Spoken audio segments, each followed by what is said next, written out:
of the Los Angeles Probation Oversight Commission. I am Millie Kakani, Vice Chair of the Commission. Before we start today, I would be remiss to not acknowledge that we lost a young person at Barry J. Nydorf early Tuesday morning, and that every single one of us who touches that system, whether it's those of us who sit up here today, whether it's the public defender, the DA, every single paid employee of the probation department, we are all responsible for what happened. It is on us to ensure that it doesn't happen again.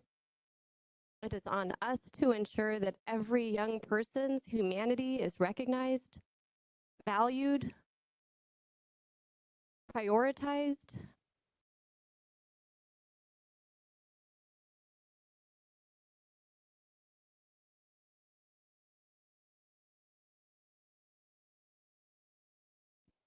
and that we simply have to do better.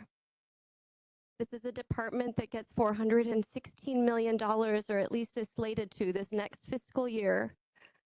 And if we can't keep every young person alive with $416 million, that is outrageous.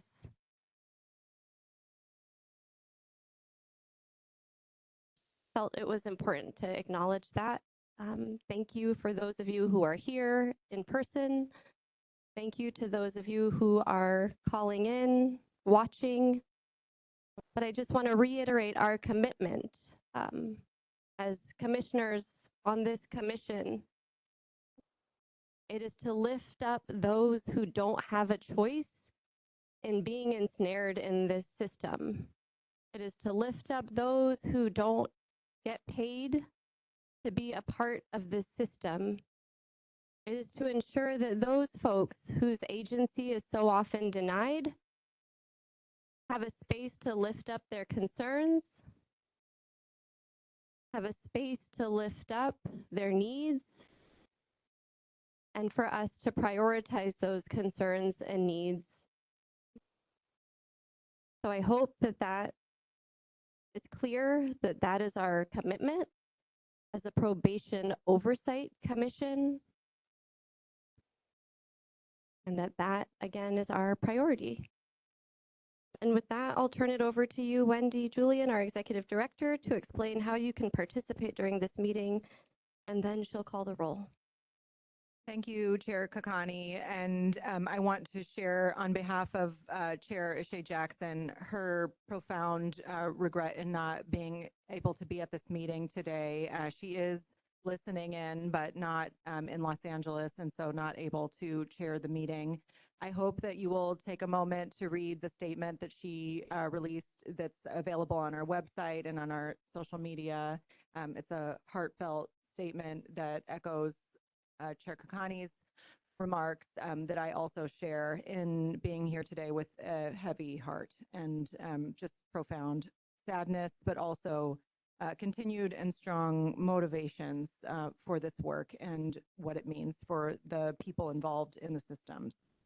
With that, I'd like to invite all of you to participate in today's meeting, those of you here present in the room and participating via WebEx or listening. That's the point of the Probation Oversight Commission, is to listen to the voices of the stakeholders. And so we welcome you to provide comments in writing at info@poc.lacounty.gov. If you get them in by 5 p.m. today, they'll be part of the record, and we always share those comments with all of the commissioners.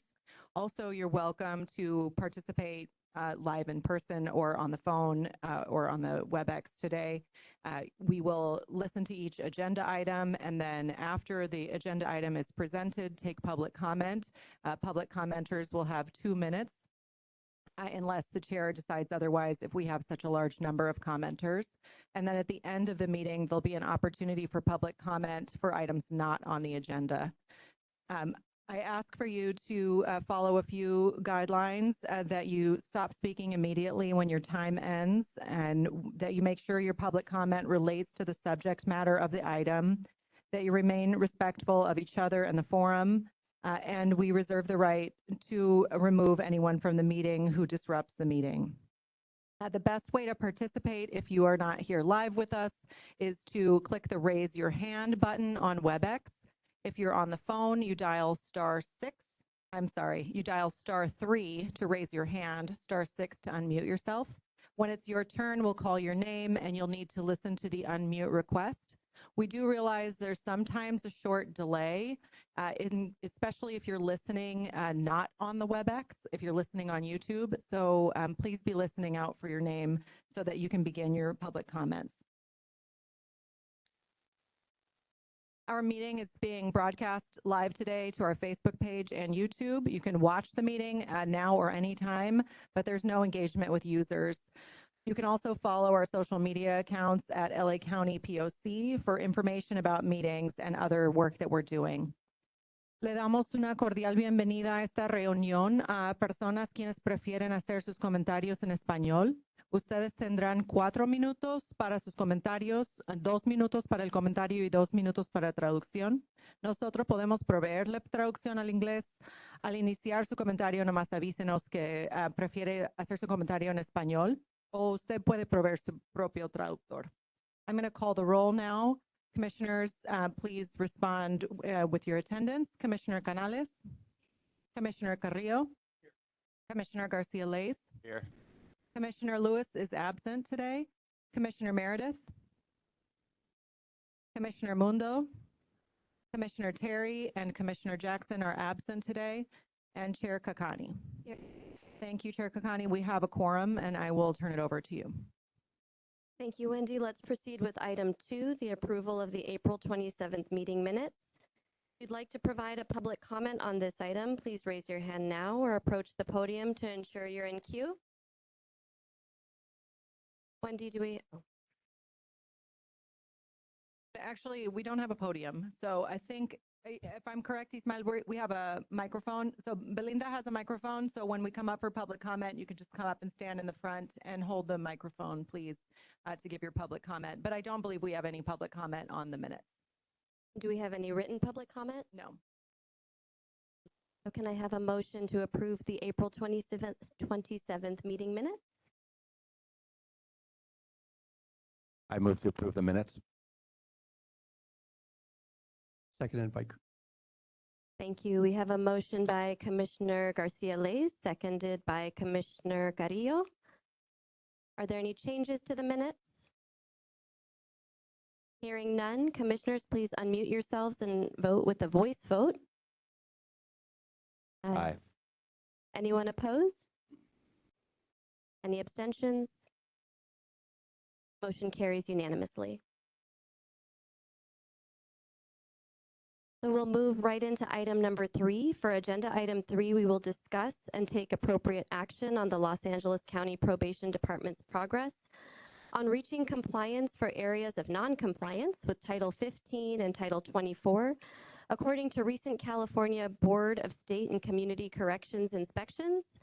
If you'd like to provide a public comment on this item, please raise your hand now or approach the front to ensure you're in the queue. And here to present on this item is Probation's Chief Strategist, Guillermo Vieira. Guillermo, welcome. We're pleased to have you here. Please proceed.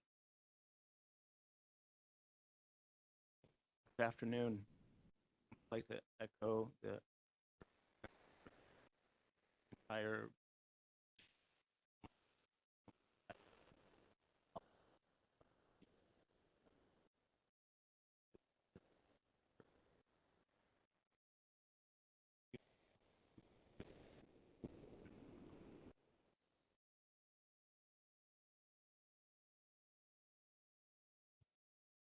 soft-spoken. Is that what I've been told? I joined probation about 4 weeks ago, and it really marks a commitment by the Board of Supervisors to prioritize juvenile operations in probation, put the entirety of the Los Angeles County resources, every department, behind solving the crisis at hand. Since then, last week, the Board of Supervisors took a number of bold actions respect to what that means. And what I'd like to share with you and give plenty of time for your questions, possibly the most meaningful part of the is what that means. It means that we have solidified on a plan that, yes, it will meet BSCC requirements as well as our case with DOJ. But what's really important here is that it provides a direction that we know is the right thing to do, the best possible strategy to take care of the youth that come to probation. One of the primary changes is going to be really consolidating the type of within particular facilities. That means that, in essence, we concur with some of the criticism from BSCC. Central Juvenile Hall should be abandoned. That in reality, moving the Los Padrinos, the former juvenile hall, still within properties that we have, gives us a path forward to be able to have the right type of environment to offer meaningful rehabilitation to the youth. Furthermore, consolidating the SYTF population, one location, Nydorf, would allow us to do create similar types of environments for them. It's a very large property, and having the lower population there will really allow probation to focus, as well as our partners that provide services, really more intensive services that are appropriate to that population. It's significant. It's only part of the total story, because the story really is that this is a behavioral health model that is focused on the particular needs of the youth that come to us. And the way that we propose to do that is by ensuring that we have a meaningful reception and intake process take place at a re-envisioned central that will then allow us to make sure that we're moving forward with putting that youth in the most appropriate environment, taking the time to assess, to transition, to work with the family, move them to the most appropriate environment, them to then start working on that behavioral health model. All of the other options that probation has, such as camps, step down, placements, that continues in place. And really, we're going to make sure that we those as most appropriate and maximum capacity there. The focus, and correctly so, has been what is our plan to be able to provide the level of care that reaches that constitutional level. And the key for us in doing that is this move, essentially saying Nydorf and Central are just not appropriate for the placement of predisposition youth. Have to find a different way. This is a different way. Significant commitment by the county. It's the right thing to do, irrespective of control agencies, and that's why we really have a commitment in that direction. That would only be half the story if it was simply a proposal. But I think you'll find, with respect to actions by the Board of Supervisors, that it's much more than that. There's been an actual commitment. Funds, and probation has had wide discretion in implementing policies or changes to make that happen in the most expeditious way. The department has also stood up the Department Operations Center, which is active 24/7 to deal with the immediate needs of staffing or resources that are necessary to dedicate to each. That is currently underway. We are we're poised to make immediate changes.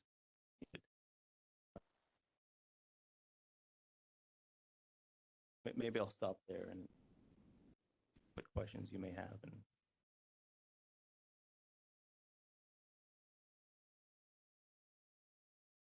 That's probably the best. So we're going to start with public comment. If you'd like to make public comment in the room on the presentation, please join us. You can just stand up or raise your hand and we'll bring you up. Also, if you are listening on WebEx or YouTube, use the raise your hand function. That's the little hand icon that you press, or dial *3 on your phone if you're calling in. I don't see anyone wishing to make public comment in the live audience. So Janae, I will hand it over to you.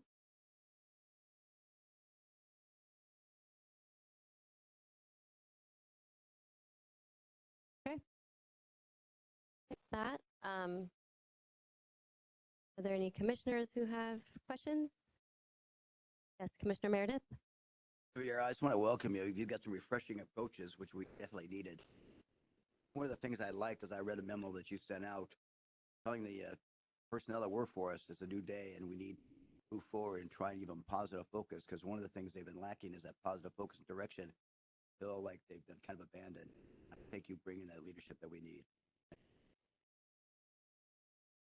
Thank you for that comment. And staffing is incredibly important. When we talk about creating environments that are as close to home-like or family, that has to do with the environment, that has to do with physical projects, but it also has to do with the interaction between our staff and disciplinary group. And so we also have to have commitment and respect to staff. Staff has had an incredible challenge, have been short-staffed. Those are being addressed at the same time because it has to be the healthiest environment. We make sure that we have staff that is empowered to do the right thing, have sufficient resources, key to provide services for the youth.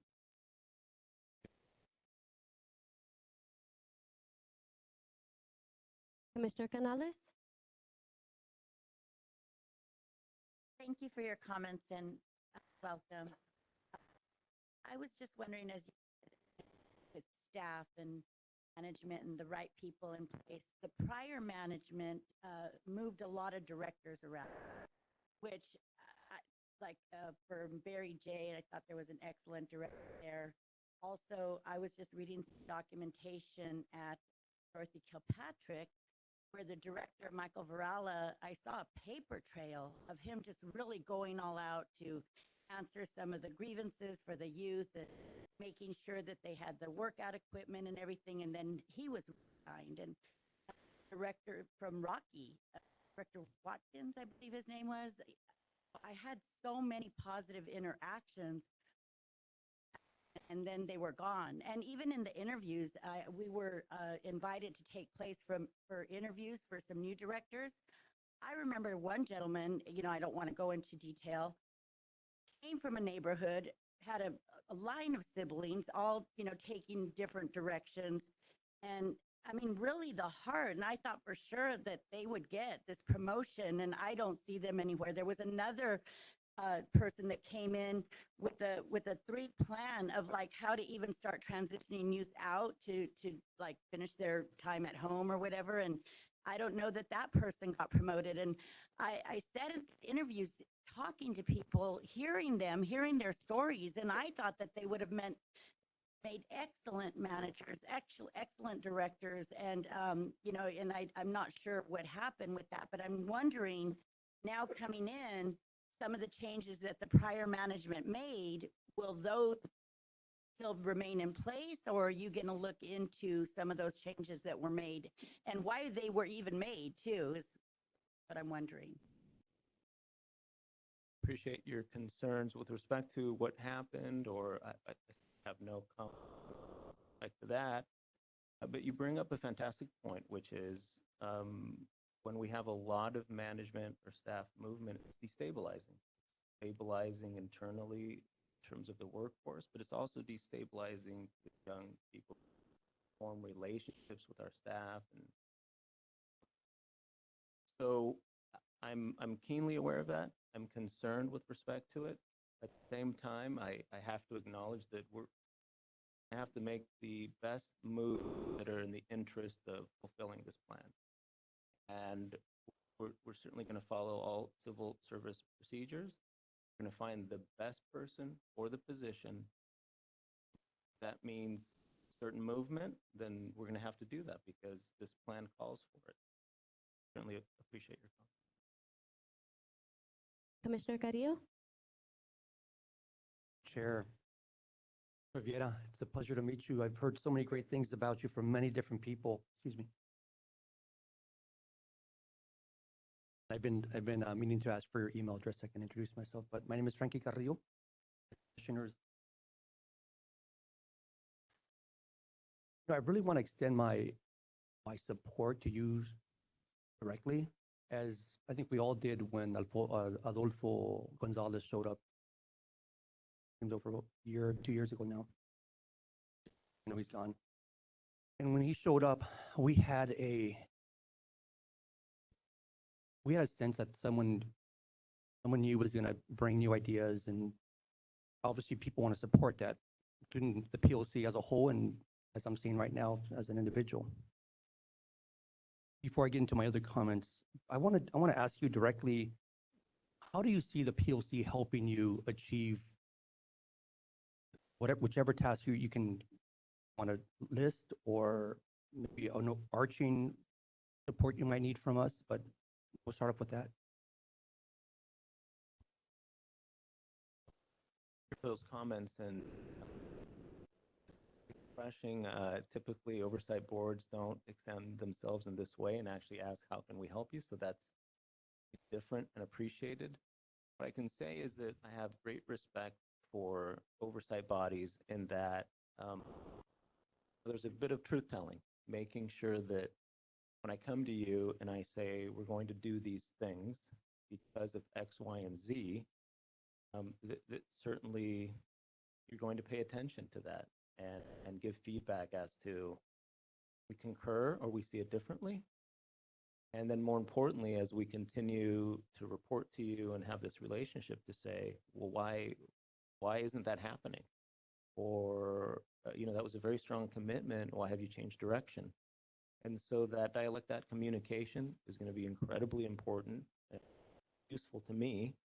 If there's a change in the road, that we're making sure that I'm publicly addressing why that is, because we can't predict everything that's going to happen. This is the plan. This is the best plan that we have today. We're committed. But we have to adjust as the road shifts ahead of us. So two things. One is that continued feedback, making sure to keep us on track. The other is the need to hear folks with different experiences, different points of view. Make sure that we don't have any blind spots. Probation as a profession is dealing with folks every discipline, with family members, and so it is appreciated to hear others' perspective. It informs how we view the world, and informs how we react. Even when we disagree, minimally, at least we're aware how it's being perceived.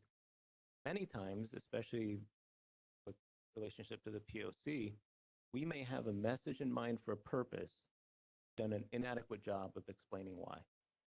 Certainly having you to push on me to make sure I explain the why, sure that the message is being moved forward publicly in a way that's understood by everybody would be extraordinarily helpful.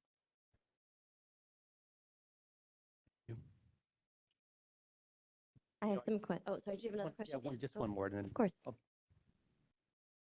I know your background with CDCR. I preface it by pointing that out because we have a huge cultural problem here.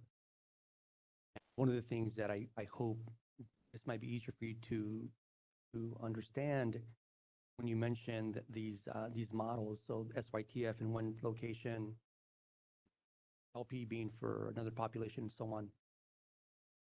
Maybe I don't know if you said the word reception, but I thought like center would be like a hub where the youth would be determined kind of where they go, what the next move is going to be. May that be SYTF.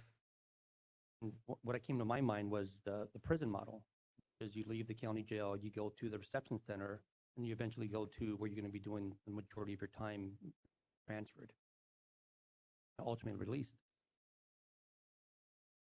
You are well aware that different sort of buckets or institutions, the culture maybe from the county jail might be different from the reception, and then ultimately you would assume that the one that they would arrive to rehabilitate would have a different dynamic there. I know you're not asking me for my advice, but when I hear you talk about this, I want to just flag for you that when you're putting these teams together, that cultural dynamic exists, so that if it's may it be SYTF is the place where the magic happens. Fortunately, it didn't happen a couple days ago because someone OD'd. But moving forward, it's the idea that we all have this vision that this is where things are going to get better for these young boys and girls' lives. That the staff who are there have the right mindset to understand that they can't interfere with that development. They can't interfere with the growth. They can't interfere. But what they can do is assist in making it happen. So I want to just really focus on that cultural dynamic here that seems to have gone not only unheard, but in many ways has only gone stronger on the opposite end. Fair comments. We have an advantage to the larger prison system, especially when it comes to that transitional period when they're first received, and that has to simply do with volume. So easy to have a fantastic idea on how to do that and really look for the risk and need. We can do that here in terms of the number of young people received, much lower than in the other systems in which they may have had good intentions, and the number of people that have to flow is so difficult that it makes it unmanageable. Have that advantage. With respect to different types of living environments, I completely hear what you're saying, and the entirety of the probation family will be of one culture, which is to treat our young people and each other and their families and dignity first. Second, that the whole reason we exist is to provide environment and opportunities for folks that maybe they would not have had otherwise, and that there is nothing punitive in what we do. We don't have a mandate to do any of that. So that will translate all our locations and all our employees. So I hear you, and absolutely. I'm just going to ask a few questions and I'll pass it to you. Is that okay, Commissioner Mundo? Okay. Just a question about facility movement. You know, we've had young people at Central Juvenile Hall and Mary J for decades now. So just curious how you envision kind of changing the physical structure will create meaningful rehabilitation. That's simply change in physical structure will not create rehabilitation. It is one element in terms of when we're rehabilitating people and when we're working with them, the environment matters, especially for young people. We know that. Best practice, something we have to do. We have to do it because the delivery of services are affected by the type of environment you have, because individuals are informed by their physical environment, because structures matter in terms of delivery of services and make it easier. That's not the whole story. It is part of the story. And the investments the county is making to make sure that we have home-like environments is important. I don't want it to overshadow the training or the interaction we have with the folks in our department and the involvement of family members and the education and vocation and credible messengers and all of that. But physical environment matters. So, you know, pursuant to that board letter, I think something like $28.8 million was going to be allocated to the facilities. You have like a breakdown of how that $28.8 million is going to be spent to improve the physical structure that you say is kind of part of changing outcomes. we certainly have a plan, and we're working through a plan that involves that allocation, but how probation spends their money.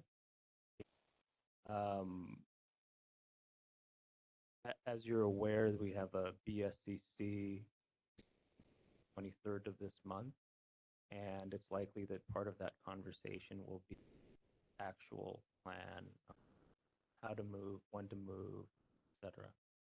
So we're not really in a position to share today down to the detail on dollars and timing, but certainly that is something that is taking a bulk of a lot of what I'm doing today, to be quite honest. So critical. But you foresee a spending plan of some sort by the May 23rd meeting, or just near future? Well, spending plans are my life now, and be for so I guess I'm just talking specifically, there's a board letter that specifies reopening LP, moving pre-dispo kids to LP, and then, $28.8 million to improve the facilities. So I'm just asking if, related to that amount of money that is dedicated to improving the facilities, presumably connected to BSCC compliance, but also to your vision of improving the environment, because that matters, if there is a plan for how to spend that.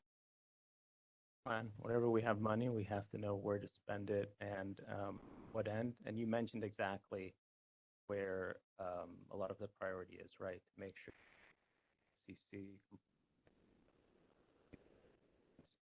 and it's not just probation involved. Obviously, we have concert with our partners, especially SD. So I suppose I could have just said yes. Sorry, can you say that last part? Yeah, I could have said yes. We Yes. have a plan. Okay, all right. It'd be nice to have a date just so that we can see that, review that, and create some level of transparency around how we're spending such a large amount of money. You said you're moving towards a behavioral health model. Is that right?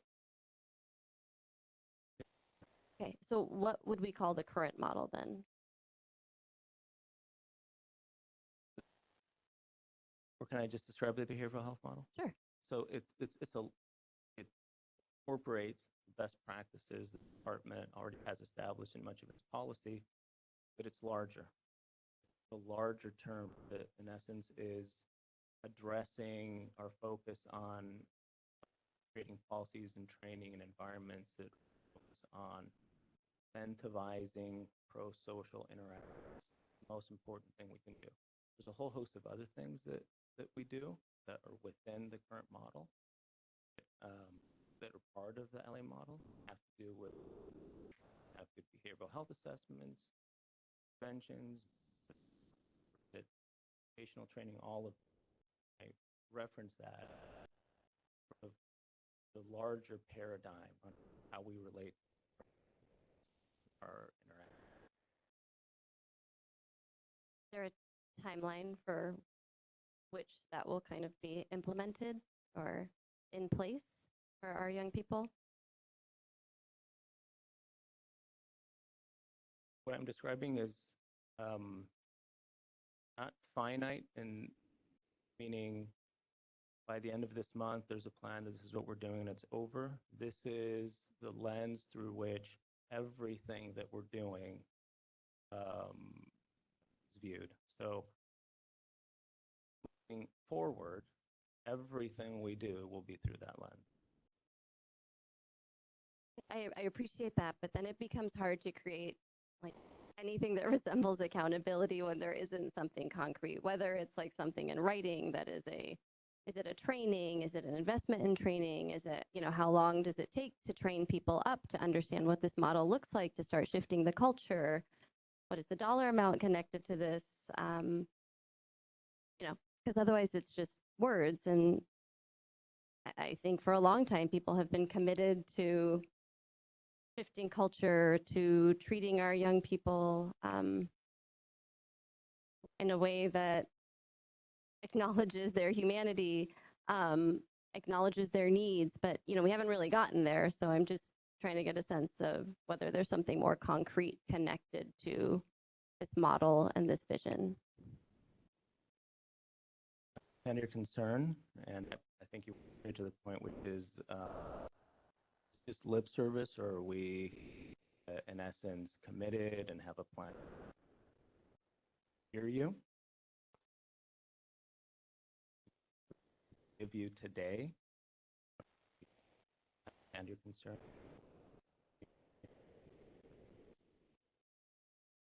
Solid. And just two more questions. The Department Operations Center, is that primarily just focused on staffing, or is that what it was called, Department Operations Center? Is that primarily just focused on staffing and making sure the facilities are staffed up, or what else was kind of under the purview of that? It's not limited to that. They have broad discretion. Facilities themselves can make requests for resources. Certainly staffing is a tremendous concern.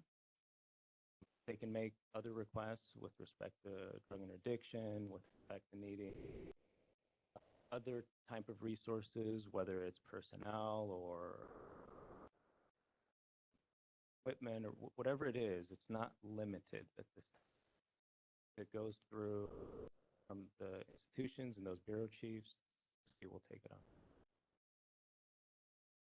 Is it connected? Is there like a programming, like if there's a request for programming or if there's tracking programming, making sure that programming is happening, like is that where that lives or no? Is that? Our tracking, if by programming you mean all the services that have to do with education or recreation or all those others, those are being tracked through the DOCS. Okay. Are there any public facing reports or documentation related to what they're tracking, or will that be available? The doc is tracking all of their efforts. It's not currently public facing. It's not public facing? No.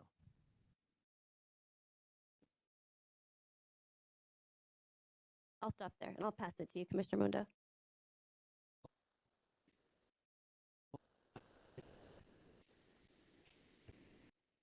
Biggest concern I have was you shared with us expect from the new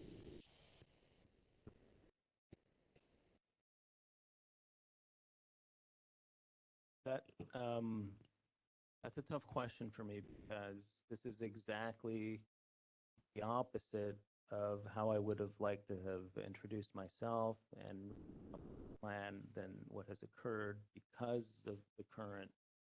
See, typically I would have liked to have gone out and had many staff members as possible, taken sort of what they see, what they feel, what they suggest. Unfortunately, in the last couple of weeks, because due to necessity, I haven't been able to do that. I have visited every site. That's insufficient. I've not visited every shift in person, and that comes later. Just the order of operations is backwards. This doesn't work unless every staff member understands what we're trying to do. Number one. Number two, I'm from outside of Los Angeles County family, and they need to hear directly from me, get their questions answered. Otherwise, folks have to fill in the void and they come up with all sorts of sort of scenarios. So the staff deserves to be heard so that I understand what their needs are.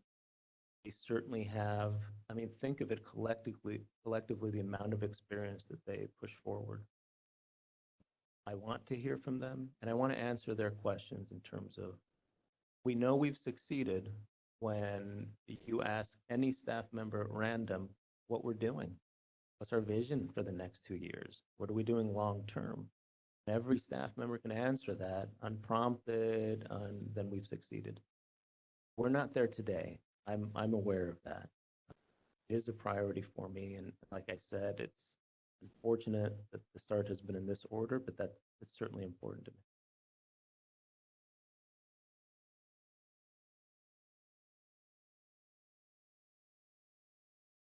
If I could just remind you all to speak close to the mic. I'm just going to say it even more clearly. We're getting a lot of feedback from folks watching in the audience that they're having trouble hearing. So yeah, I mean, get your full performing self on and articulate into the microphone, please, so that the people who couldn't be here today can hear us. Thank you, Janae. I'm just going to follow up with a comment to Commissioner Mundo here, and that is one of the things that you're going to face, and everybody coming in from the outside is faced, especially from within the management supervisor ranks, is isolation, insulation. They're not always going to be forthcoming. One of the biggest problems I have seen, and I've been doing this for 20 years, is the filtering. So you're right, getting out and talking to the troops on the ground to find out what's going on, because by the time it gets to you, it'll get filtered. In fact, I recently had an incident where I was briefed on somebody having gone to a school on the great concept on SYTF. And when they brought it up the line, they said, we don't care about that. We're not going to go with that. So that's a good thing to get out and talk to the troops. Thank you very much for doing that. I'm going to pass it. Okay, go for it, Commissioner Canales.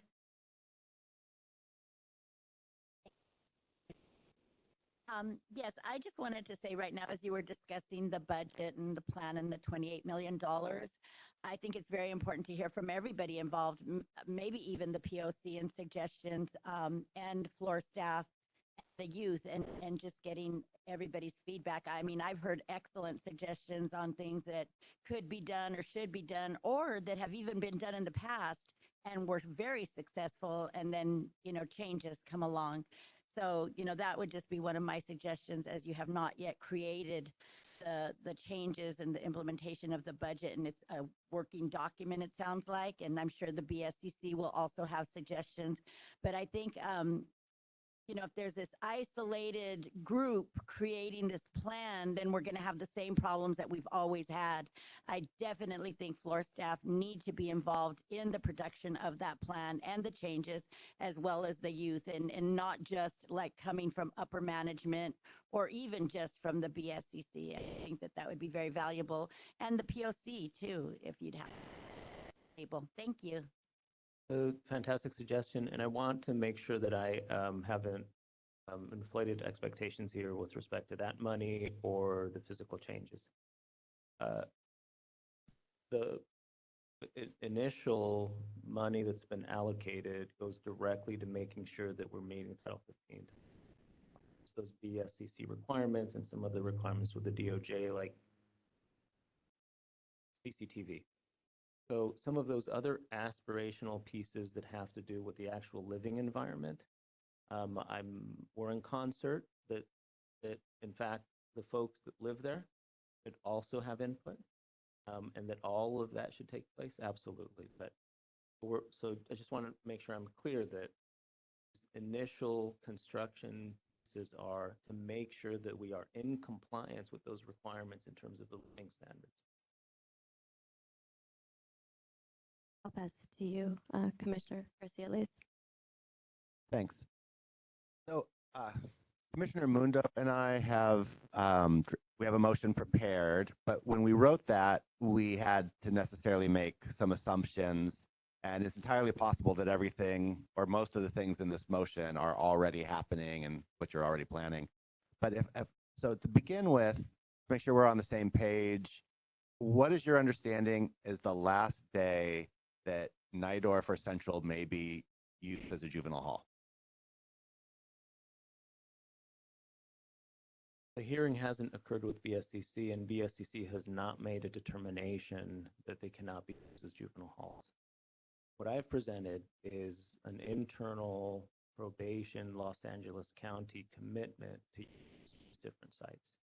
The hearing with BSCC for them to make a determination in terms of suitability will occur on the 23rd. Didn't answer my question. When is the last day we'd expect to see these halls used as juvenile halls? I cannot tell you what BSCC will determine. I'm not asking what BSCC will determine. I'm asking when you are planning to have those halls emptied for the purpose of finding youth as a juvenile hall. It's a different question. So that's the question. Let me make sure I understand your question. Your question is when does probation plan on completely removing youth from Central, Nydorf predisposition? Yes. Can't give you a specific date. We're working through what the construction phase should be and what the most appropriate phasing for that to occur would be that's the least disruptive to the youth and the families. Okay, well, okay, then it sounds like maybe we're not on the same page because I think that you have 10 weeks. That there is a hard stop of, was it June? July 23rd, sorry. And whether or not the vote has happened yet or not, staff has told the BSCC they have no choice but to issue notice of unsuitability.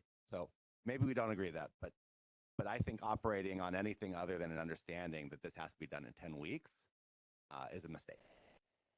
So assuming, or just entertain my belief that we have 10 weeks, or actually that's not even necessary. In 10 weeks, how many youth do you think we can have at Los Padrinos?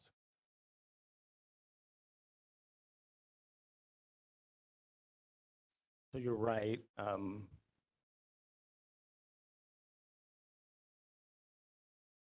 guess the best way for me to answer is that despite the fact the BSCC has not had a hearing and made a determination, we're certainly preparing for the possibility to have to move 60 days after their service to the county, have to remove youth. So how many youth do you think will be able to house at Los Padrinos 10 weeks from now, by July 23rd?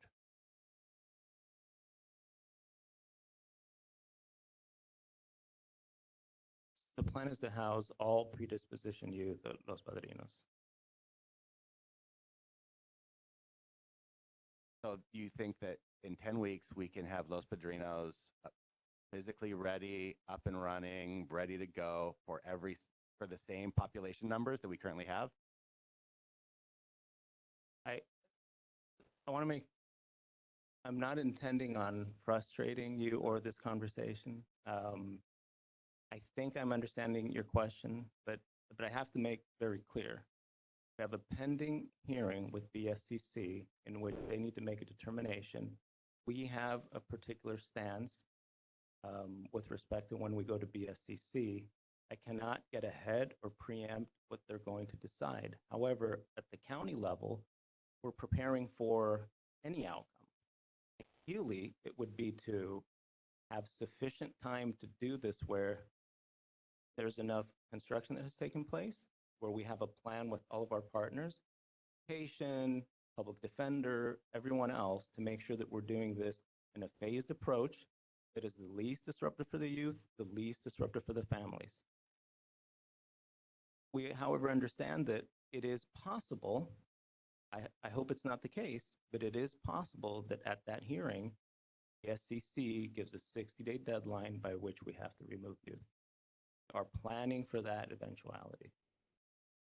And it would be Los Padrinos where we would move all of the predisposition youth. So I guess let me give two pieces of background behind that question. One is, so I visited Los Padrinos yesterday, and it looked like there could maybe be 120 youth move there very quickly. The facility is ready for, physically, it seemed like 120. I don't know where you think we will be in 10 weeks. And I think that's important, whether or not the BSCC or the board that makes us reopen Los Padrinos. Los Padrinos is going to reopen, I believe. And I'm curious how many people you think we could put there in 10 weeks, considering your phased approach. So I agree, a phased approach is important.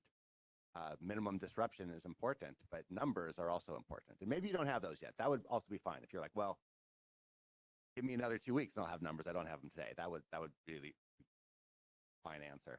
But the other piece is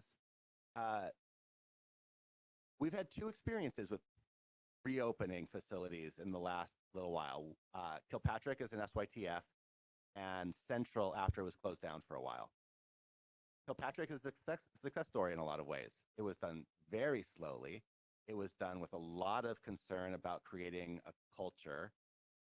We debated for a while whether it was happening too slowly. But I think in the end, most people who saw it take literally months were proven right.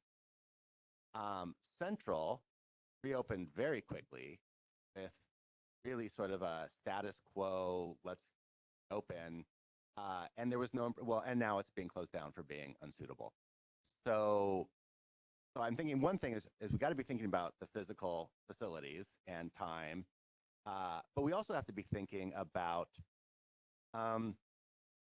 doing this in a way that breaks us of bad habits and puts in place best practices, right? So that's the background to my question, which I'll ask again. How many you think we could have in 10 weeks at Los Padrinos? Had me, I was with you 100% on your description on best practices. Then we get to the last question, which is, the best way I can say this is, BSCC has not made a determination, and after that determination, they would give us a date. From my perspective, yes, we're committed to moving predispositioned youth padrinos. Best way to do that would exceed that time frame. It is my hope that BSCC, as a partner, works with us, because ultimately the reason we have these regulations is to protect youth and make sure that we're taking care of them.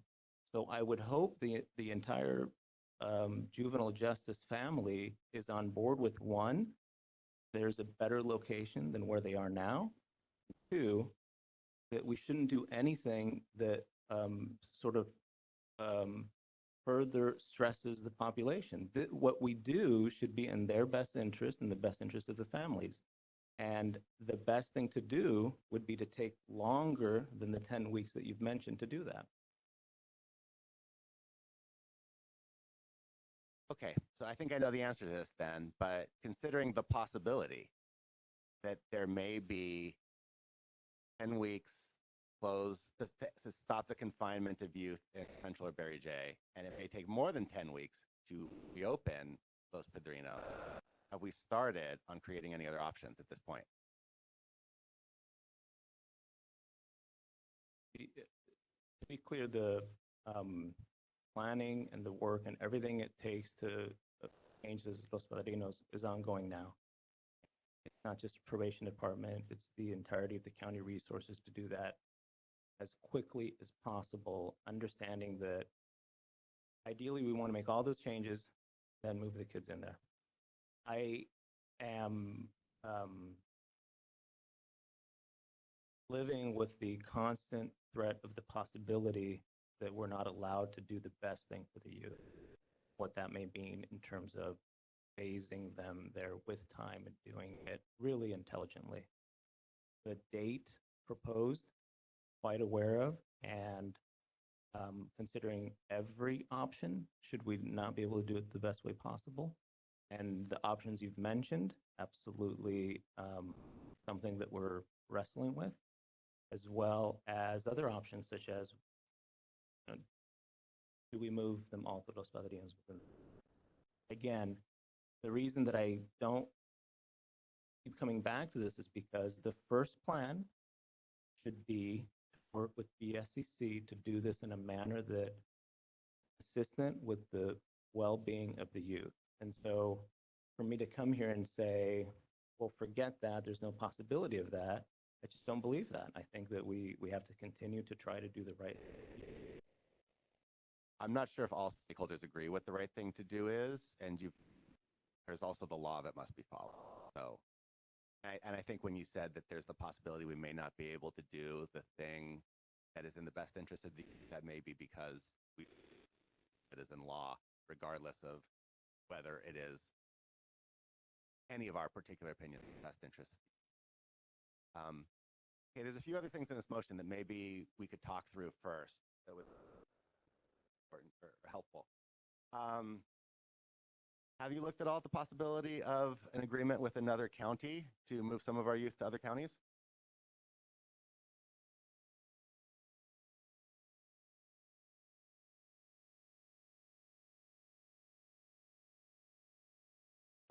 That's a consideration, of course, is something we've thought of, yes. Thought of, but not talked to other counties yet.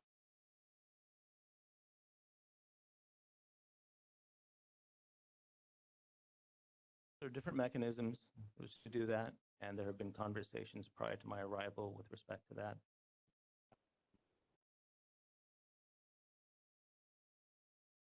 there are all sorts of considerations here in terms of limited capacity, what this means for the families, what for all of that. And so again, not trying to be frustrating, but I go back to I'm doubling down on our plan because it's the right thing to do, not being naive with respect to those other.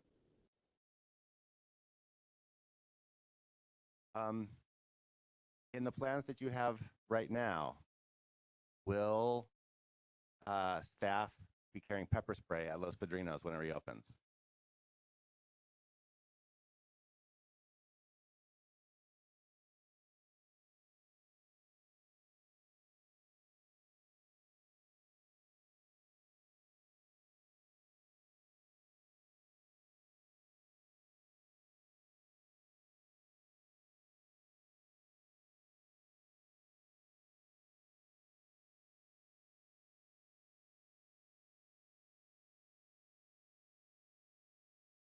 Apologize for the delay. I wanted to make sure that there isn't something that we thought otherwise or contrary to what we've mentioned. There's nothing in the plan that I put forward that includes the use of pepper spray with a predisposed youth. Okay. If anybody else wants to speak before I introduce the motion, we could do that now. Otherwise, I'm ready to. I think in the introduce interest of time, Okay. if we could move to the motion, that would be great. Everybody else in the commission read it? Commissioner Garcia-Lays, it is also posted on the link to the agenda for the public. So it looks like the answer is not everybody's read it. And the reason I asked is whether or not I should read it out loud. But perhaps it's for the best if I read it out loud, even though it's a little lengthy. It begins, whereas recent escalating tragic events demonstrate that youth and staff in Central and Barry J. Nydorf juvenile halls face an unacceptable risk of death and great bodily harm. The Board of State and Community Corrections has made clear that the board will issue a notice of unsuitability on May 24th with the effect that both juvenile halls must meet all the minimum standards set by CCR Title 15 or stop being used for the confinement of minors by July 23rd. Considering these risks, continuing to confine the youth in unsuitable juvenile halls until the last possible moment would be unconscionable. At the same time, the Board of Supervisors has directed the department to reopen Los Padrinos Juvenile Hall. If executed well, the reopening of Los Padrinos Juvenile Hall will establish a new culture and more effective practices. However, if rushed or poorly executed, reopening Los Padrinos will create chaos and confusion, exposing youth and staff to further danger and squandering an opportunity for long-lasting reform. The department's past failures to create and execute plans for achieving goals like closing Central and Barry J. Nydorf Juvenile Halls or reopening of Los Padrinos Juvenile Hall leave the public under.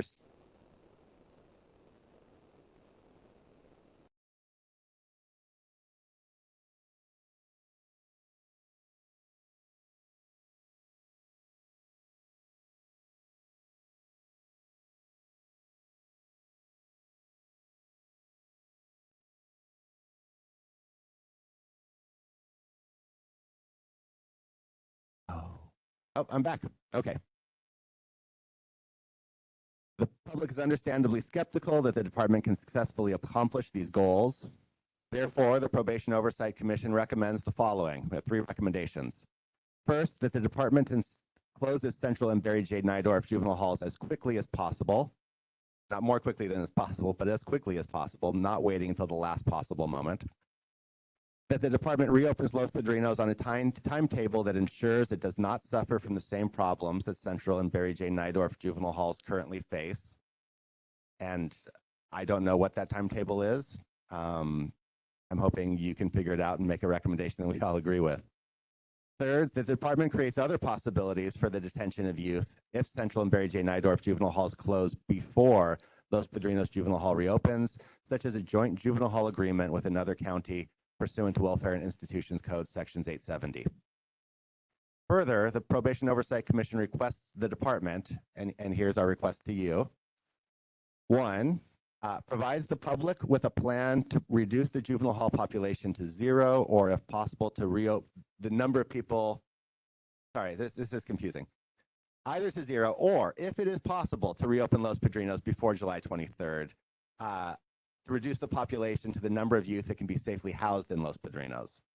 So if, for example, we can put 60 people in Los Padrinos, the plan is how do we get to 60, not how do we get to 0.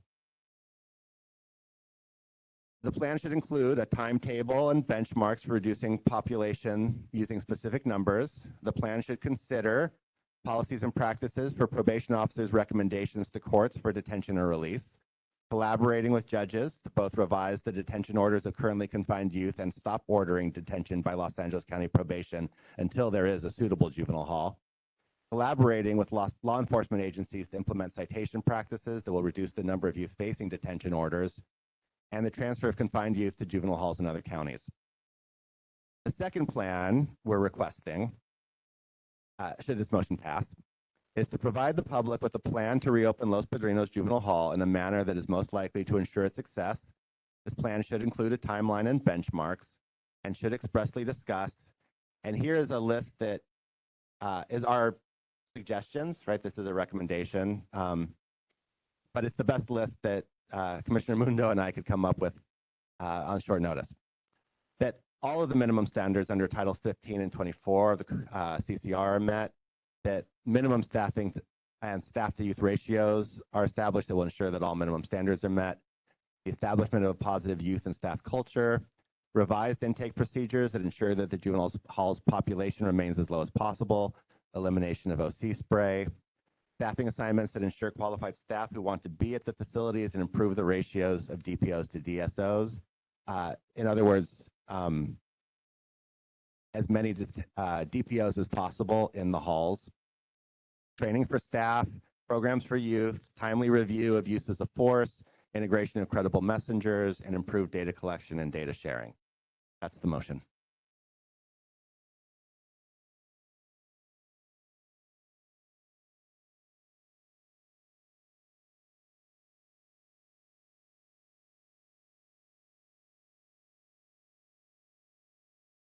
I think at this time I'm supposed to ask if someone seconds the motion.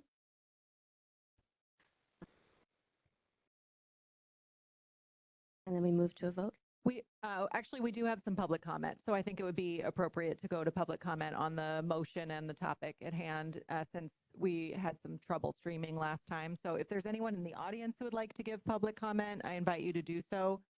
Is there anyone in the audience who would like to give public comment? Can you show me just by raising your hand? Okay, great. We'll start there. Mr. Ford, if you want to begin, and then those of you who are online, make sure you have your hand raised by clicking the little hand raise button, or if you're on the phone, dial *3. We do have a number of folks who have raised their hands, so we'll go to you once we finish with in-person public comment.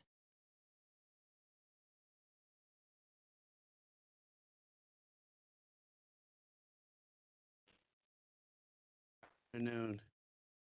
Stacy Ford, Local 685, Vice President. To the motion you all just presented. Maybe I didn't hear it, but hear anything about what I heard earlier was removing the pepper spray or make sure that no pepper spray at LP. But what I didn't hear was anything related to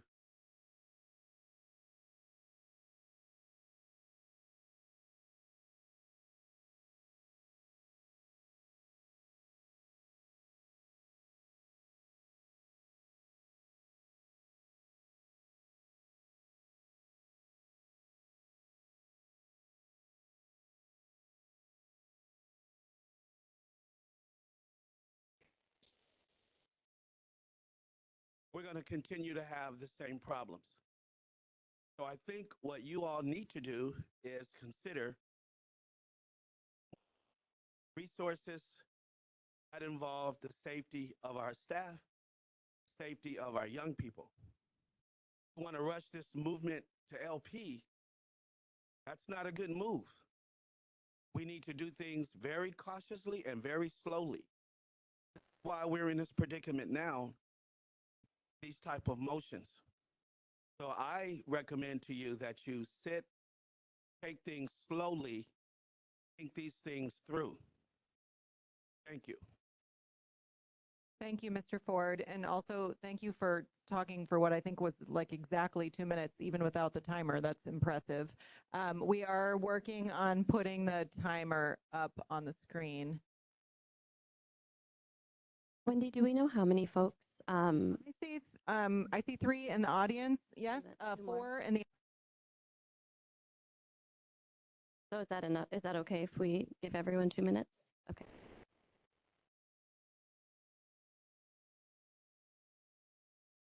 You can proceed, and Mr. Bell is timing himself.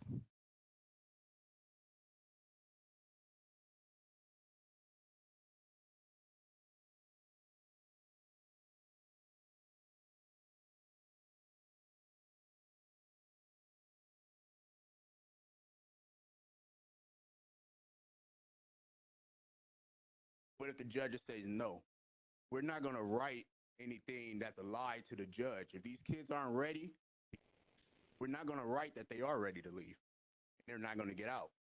So how are we going to lower the populations? There are some kids that are ready to get out. We do all we can to get them out.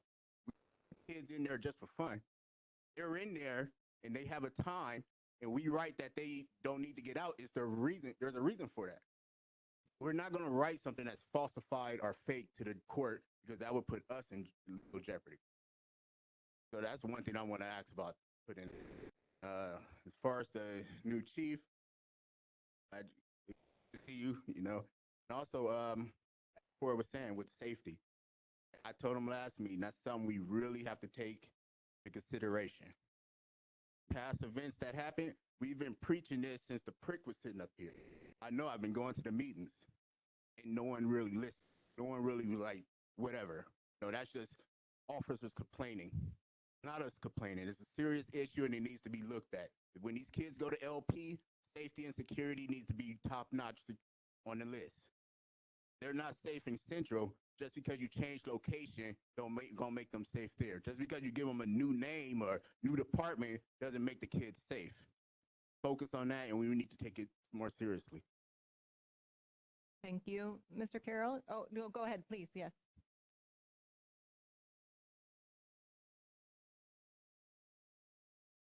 Hello, my name is Rolly Posada from Next Level Education. I just wanted to say, I apologize for coming in late. I had some other meetings I had to do. But, I did hear what was going on. And, just transferring from one juvenile hall to the next is not going to do any good. Lived experience, and release him on the streets not going to help either. That was an animal. If you put me on the streets, I was just going to cause more harm. I didn't know better. I'm currently in talks with, I had spoke to Karen Fletcher the last time we had an open meeting. I'm in and works with Albert Benuelos, Jesus Corral, Valley Van Kirk, and Catherine Bay about getting me to the juvenile halls to work with these boys. I have a program laid out, and what they need people like me to come in there and talk to them and tell about reality, show them a way to change. I have a whole curriculum, lesson plans, I have everything. I have a way to help these kids become less violent, work with staff, and also get numbers when they go back and show that they're not violent. But switching them from one place to another is not going to do any good. I mean, because you're just caged up and you don't have anything to do, any change, any state of mind, any processing, anything else. It's going to be the same thing, But hopefully, everything gets pushed through. I'm in works right now. Hopefully, I can get put in there, and it's not just, talk. But I just wanted to say, kids need programming. That's what it is. They need a way to be able to talk to people and be able to say what's going on and learn how to change their behaviors. That's all I wanted to say. They really need programming. It doesn't matter what facility they're in. I guarantee you throw me in any of these other facilities where they're violent, I guarantee I could change that. What they need is programming. Their rooms, out of their dorms. Staffing all you want. You can change everything you want to the keys of what it takes for them to make this change. What I've done in my own life and like what I've done with other kids voluntarily. Can't put them. I just put them out. Thank you, Mr. Posada. That's Thank you. Thanks for being here.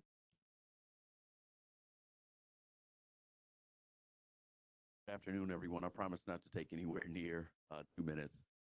Good afternoon, Mr. Vieira. Good to see you again. I just wanted to clear up something from my last visit here when I was talking about the Credible Messenger program. Um, Post the Oversight Commission meeting, there was some confusion about the Credible Messengers, and I wanted to just clear up in a public setting that the Credible Messengers go through a background check procedure that is facilitated by probation. They are not cleared to come into those camps and halls and facilities until we receive that background check back. So anything that you may see, that you may hear, that may be on social media or in the stratosphere that indicates that there are folks with certain offenses that are working with young people is absolutely patently false. That is not taking place at all. And I wanted to make sure to say that in a public setting. Clearly, they have lived experience. Clearly, they have things that they are on their healing journey from.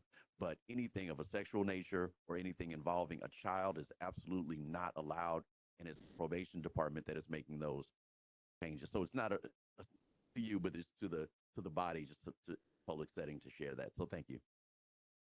Thank you very much for that important clarification, Mr. Carroll. Is that the end of public comment in the room?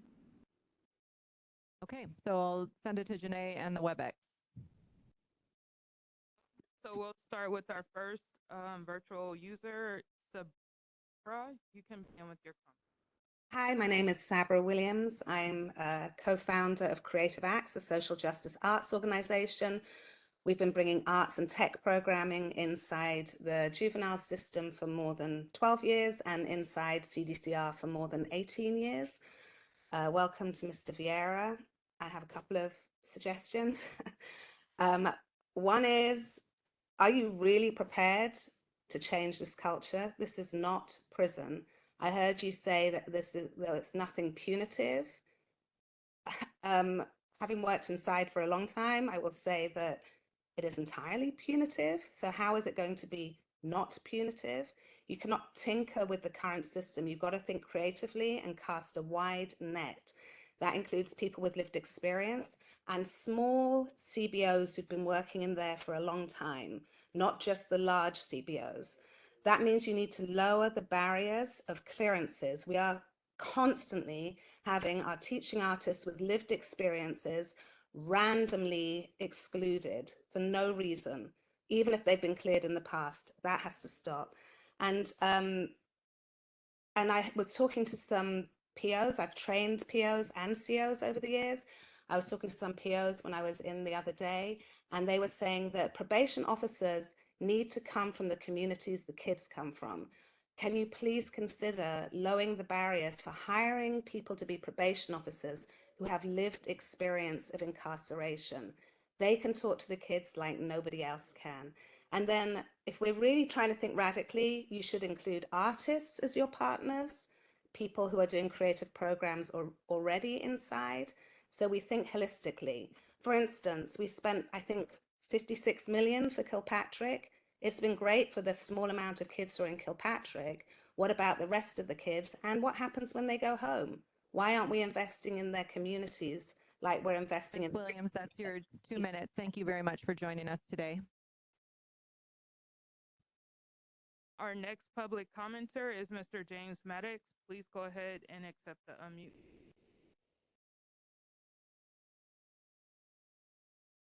James Maddox. I'm a social worker and a policy analyst. $1,054,875,000. That's the current budget for probation. I have said this before. You could take several hundred million of that and move these children to another county and correct the problem, shut it down. I'm looking at the budget, and it's amazing. And I have no problem with coming in and helping you cull the population, but it requires shutting this down. There is no reason for $1,054,000,000 that we are exposing these children to these sorts of environments. Thank you. Thanks, Mr. Maddox. Next up is Ron, a request has been sent. Yes, hi. I hope you guys can hear me all right. I actually work here at Mary J. I'm a teacher. I worked with these guys for almost 30 years. I've been the same population. And I've seen a lot of changes. My question to Mr. Viara is, why have the camps not been considered as an option for placing these youth, the predisposed youth? The camps are much more rehabilitative. They're much positive. It's a better setting. You're surrounded by mountains instead of barbed wire and concrete jungle. You're out kind of more in nature. We get to do a lot more with these kids. We got more programming. We have better education services for them.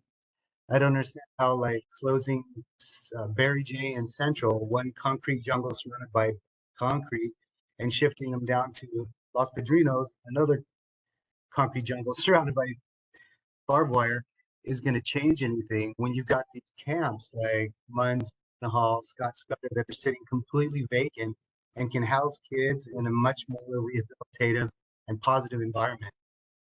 I was part of this crew when the fires hit in Silmar and they moved all the staff down to Los Padrinos. That place is a mess. The walls smell, dead animals are in the ventilation system. The air is terrible. Nothing's ready. The poor kids are sitting in mold. We were teaching them in mold and horrible environments. So I just don't understand why we're looking at that as an option when we could be utilizing the camps, which are already there and existing. I'd appreciate your answer with that. Thank you very much. Thank you for calling in. Do we have one more commenter? Okay. So we have Maria Skelton. Please begin with your comment. And thank you for having this meeting for people that cannot come in person. And I appreciate that in everyone, what you do. I'll make it quick so my dogs won't start barking. I had a bunch of celebrities, and we go around to different high schools, to different graduations. And I used to volunteer there at one of the juvenile halls, used to volunteer my time. And we, as different celebrities, wanted to come and visit and speak to the kids. But for some reason, I don't know if the department was okay with that or they just wasn't ready for that. The offer still stands. My celebrities that I have in my Rolodex that wanted to come out and speak to the kids are the celebrities that TMZ would follow, or celebrities that the young kids would know. And we're still willing to do that. I hope someone is able to reach out to me. I did put my email in the information part, so hopefully someone could reach out to me. And once again, thank you for all that you do. We have 5 remaining people signed up, and Janae's going to read your names, and that's going to be the final public comment on this item.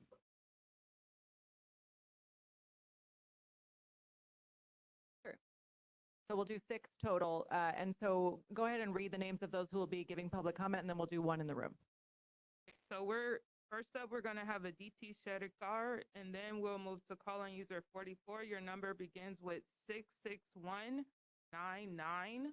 Next, we'll have call-in user 64. Your number begins with 95180. Following that person, call-in user 69. Your number begins with 71439. We'll do our virtual commenters with Jackie, the live public. DT, please accept the request and proceed with your comment. Hi everyone, Aditi Sharakar with Children's Defense Fund California. I want to respond to an implication made earlier in the meeting about if the BSCC were to find the halls unsuitable, it would create this short timeline and it would be hasty. But the fact is, we have all had a lot of notice that this is coming. This should not be treated as this thing that's been sprung on probation or could be sprung on them on May 23rd. We know it's coming down the line. And if you read closely the agenda for the BSCC, it states that they have to find that the county has failed to file an approved corrective action plan within 60 days following the issuance of the January 13th, 2023 initial inspection report. So really, since January 13th, 2023, this county has been on notice. Probation has been on notice. And it stretches the imagination to believe that it would be this big hasty move to suddenly have to close these halls in 60 days after May 23rd, because we all know it's going to happen. And we can start working toward that closure today. There's no reason to put the young people in this position of having to be moved in 10 weeks when we know it's coming down the line right now. We knew last week, we knew as soon as the January 13th notice was given and LA could not manage to submit an approved corrective action plan 60 days after that, the county has been on notice since then that they will have to close these halls if they don't come into compliance. And so I just want to highlight that there is no reason at this point to wait for the BSCC to make their determination. And then to turn around and say to the BSCC, please don't do this because you're only giving us 10 weeks to figure out what to do. That's a joke. That's absolutely not what's happening right now. And I think it would be unfair to even make that argument to a body that has given this county so many chances and has given every indication of what they will be doing on May 23rd. And if this probation department fails to act because they don't have an official ruling, that's on them. We're going to go on to the call-in user 661. Yes. Dial *3 to accept the request and begin with your comment. *3 or *6? Oh, okay, hello. I'm a DPO that works at one of the camps, and I know this motion, you guys are kind of rushing into it, but I wanted to speak on the STYF being housed at Barry J. I know you got like a 75 minor plan to have everything there, but the problem is when we went to camp to the halls, we're stuck in the rooms. You need a place for these kids where you could take them outside at any time, just like we do at camp. They're cooped up inside. We could take them to rec 6 hours straight if we want to. We can have softball games. We can have music. When you have places like Kilpatrick, STYF, it's a great concept, but the place is too small. When they have individual cottages, you can't just take a kid outside to have a baseball game, but your cottage. You have to take them in the small area that they have for each one of them. If you had a place like Challenger, you reopened and you were able to fence some off, you could have, there's 6 dorms in there, you can have 20 in each dorm, have it fenced off where you have a permanent large rec area where those young people can go outside at all times. And I think that would help the environment, help the kids. These are something that needs to be think about, because if you just put these people in a juvenile hall setting and no outdoor rec area, it makes it extremely hard for them and for us to run a successful program. Thank you. Thank you.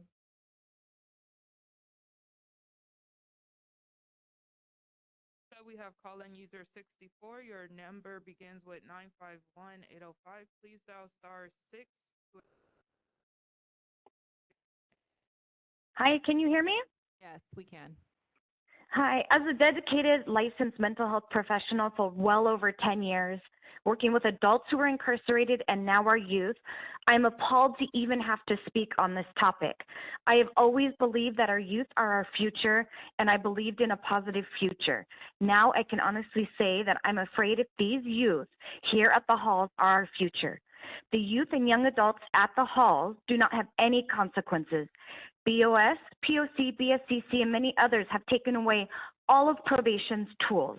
No consequences means no boundaries. When kids don't have consequences for their actions, they feel like they can do whatever they want, which is what is going on right now. There's no consequence that can tell the youth that what you just did is unacceptable. The lack of structure is creating chaos and additional problems. Implementing consequences help youth gain a real understanding of how the world works. Natural events create consequences to keep things in order and running well. They help us with behavior and give us boundaries. This should be the same standard for our youth. Timeouts or room confinement is an effective tool. However, the BOS, POC, and BSCC have frowned upon this intervention. Such a shame.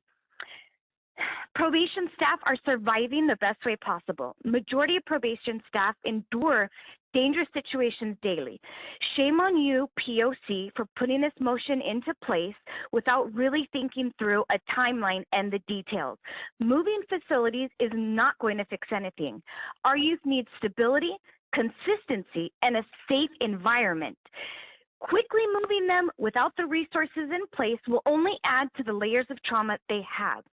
Furthermore, shutting down the halls and decreasing the population to zero in whatever future it is not realistic and not safe for our community. Shame on you, POC. That's your time. Next up. Next commenter is 69. Your number begins with 714393. Please dial *6 and begin with your comment.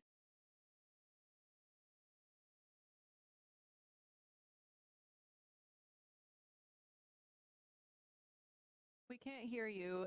Can you dial *6 to unmute yourself? Call-in user number 69, right? Okay, let's go to Jackie and we'll come back to you.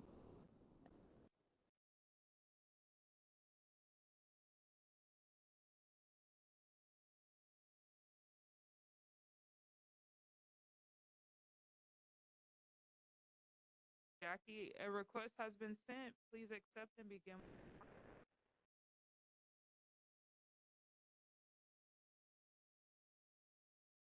Jackie, can you please accept the unmute request and begin your comment?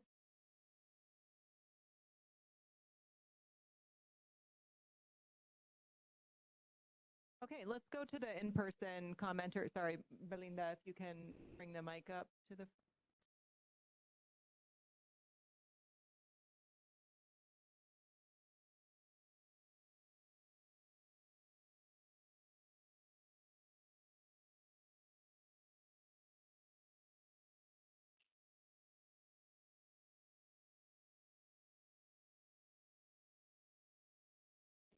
I'm a probation employee. I've been county for 30 years, and I worked in the juvenile halls for 10 years, my first 10 years, and I had one supervisor, may he rest in peace, Mr. Ash, and I worked in M&N, and at that time, there was riots and fighting every day, every shift. And when he came in, you know, he came from the field, but when he came in, he started holding these kids accountable for their actions. You know, every time there was a fight, there was an instance, he would sit them down in his office, he would read them their rights and refile charges on them. They would come back from court stressed out, you know, that they were now facing new charges for assault. You know, and then things started to change. He changed the culture of the unit by holding these minors accountable. Now, when I worked in Lathrop Hall, when I was in Central, you know, kids would, you know, if they destroyed something, you know, graffiti, you know, in the rooms, in the dorms, I mean, we would do paperwork to hold the parents accountable and bill the parents. If the parents refused to pick up their kids from juvenile hall because they didn't want them in their home, we would bill them for the stay, for being, you know, for staying in juvenile hall while we paid for their room and board. I mean, there needs to be accountability. Yes, staff safety is a great issue because these kids are able to do whatever they want to do. I've never seen anything where, you know, these kids have like PlayStation, Xbox, you know, all these things, and you know, there's no structure. You know, the staff are scared to structure the minors. There's no structure at all because the kids are running amok. I mean, to have kids, you know, at me, you know, call me the B word and everything else and just, you know, think I'm gonna, and I can't say anything because my hands are tied because I don't want to get written up. How is it that they can speak to me like that, abuse me, you know, and the county's putting, you know, us all at harm's safety? For my 10 years, I used pepper spray twice for most of my career there.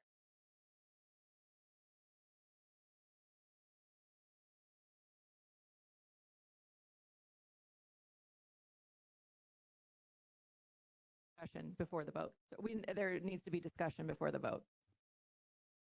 Yes, Commissioner Canales. Thank you so much. I was wondering, so that I'm talking into my mic, I'm going to look like this, but I have a question for Commissioner Sean Garcia Lays.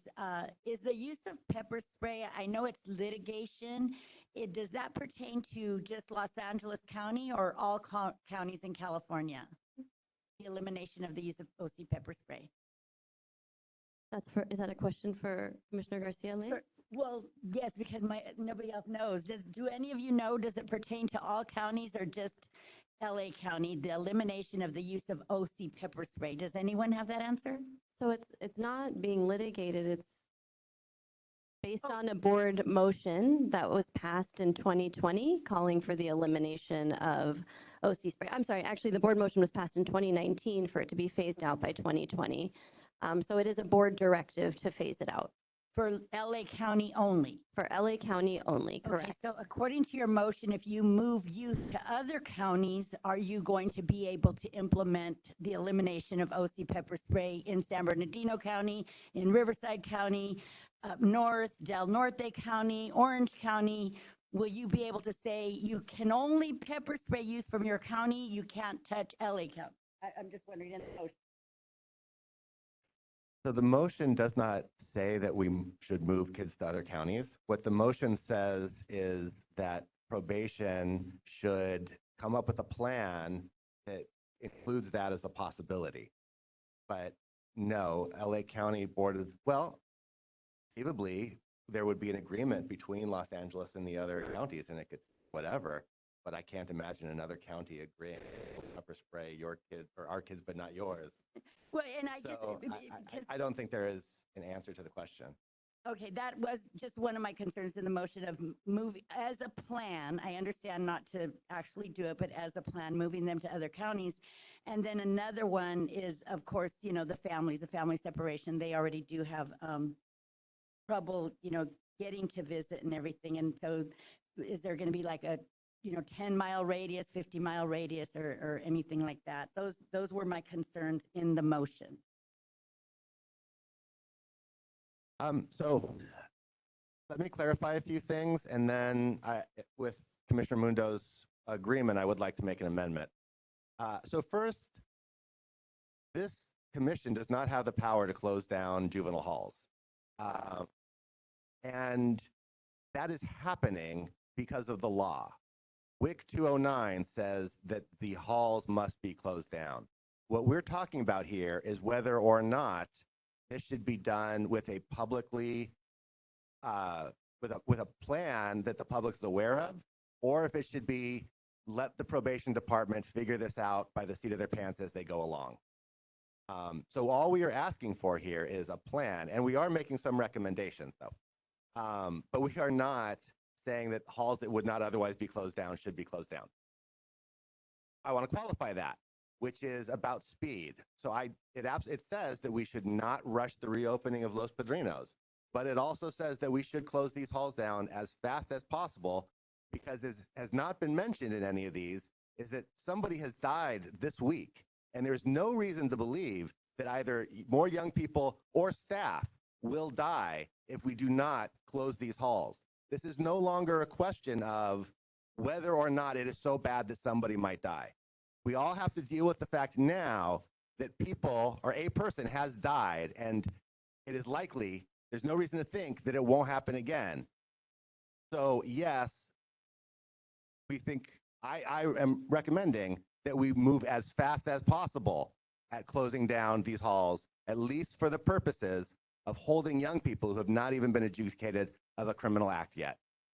That's another thing. This plan is intentionally vague on SYTF. It does not talk about SYTF youth at all. It is only about the use of these facilities as juvenile halls.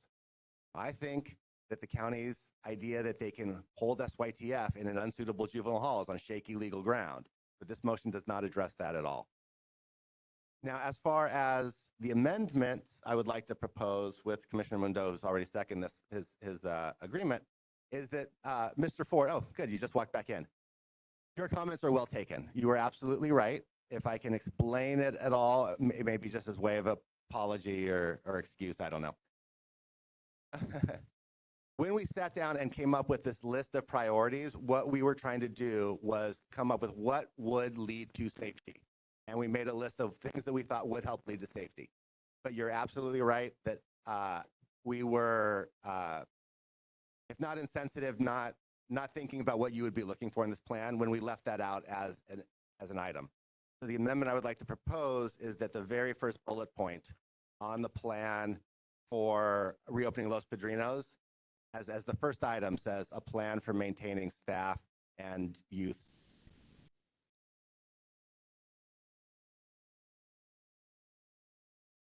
That amendment seconded?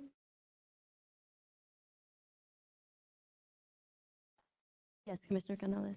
Commissioner Garcia Lays, would you also be open to a friendly amendment of scratching out the other counties as an option? Because I don't feel that.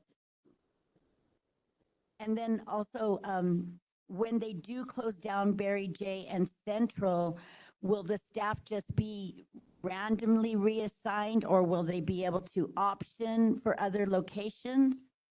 Because then I don't want the circle of resentment to carry over. I don't mind if we could just make it clean. So your amendment, Commissioner Garcia Lays, is regarding staff safety. So Commissioner Mundo, do you accept that amendment as the seconder of the motion? I do. Okay, thank you. And then Commissioner Canales has asked you for another potential. I would hate to see these kids end up in Riverside and not with their families. The question is, here's the issue that the department, not just this commission faces, is what happens if the law says that pre-adjudicated youth cannot be confined after July 23rd and we don't have a hall? At that point, who knows what happens unless there's a plan? And I think that plan needs to include the possibility that there will be some in other counties. Having said that, whether or not it's in this motion will probably have very little impact on the level of chaos and confusion that this department is going to face if it finds itself in that situation. So considering that, I accept your amendment. Okay, so do I understand you've accepted the amendment to exclude the portions of the line in the motion that refers to the out-of-county placements? Yes, the third bullet point under the recommendations. Commissioner Mundo, do you approve that amendment and second? Yes. Okay.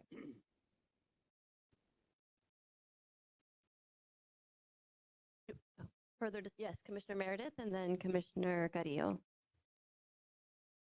Okay, I understand the concept here of the plan, and I agree in concept to it, but I want to point out that it's not reflective of you. Based on what has occurred over probably the last 20 years, but specifically the last 2 to 3 years, the practices that were going on. Those failed practices and failed changes and failed policies got us where we're at today. So this is not reflective of you. I'd like to say I'd give you time, but we are running out of time on this. But you've only been here 4 weeks, 3 of which have actually been able to perform these tasks. So just be aware that this is on the basis of practices of prior administration. Yes, Commissioner. And let me follow up on that.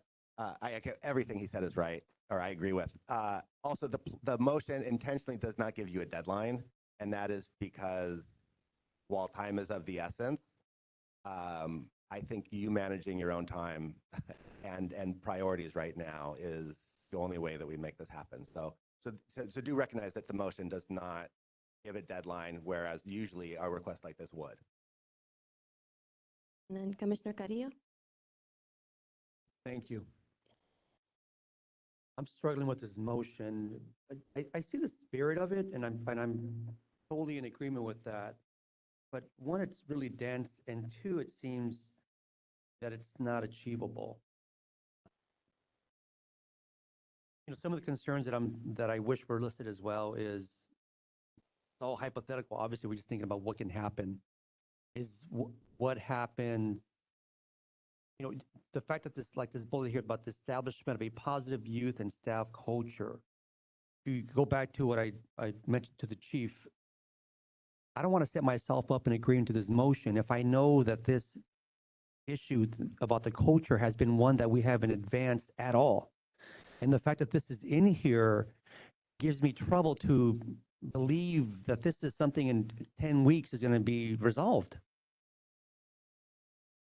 And this is not about the department, but as this body who maybe foolishly believes that this can happen that quickly. And the fact that my colleague is saying that there is no timeline is also a little challenging, because either there is a 10-week timeline that we need, or there isn't one. And maybe that's more for you, Garciles. Commissioner Mundo also wanted to jump in. Go ahead, and then perhaps Commissioner Garciles, you can respond, and then we do have other items on the agenda, so I want us to get to a place where we can vote on this.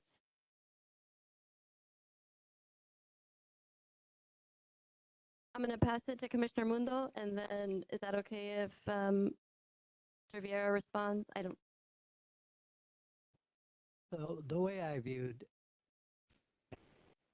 and I joined in it was just to give the department an idea of the kind of questions that we're going to ask. Suggestions, it's a guideline. Important points. I understand that in 10 weeks, everything is not going to be perfect. I get that. The plan will be there, and it's going to be adjusted. I understand. Vieira might come here, may come here, and where are we on? Forward. Both sitting orders and throughout the department about these things. These are just some of the things that we're probably going to be on their list anyways. Why there is no timeline. It's a matter of giving the department a little bit of advance notice. Are some of the questions that we'll follow up on. Safety. About youth.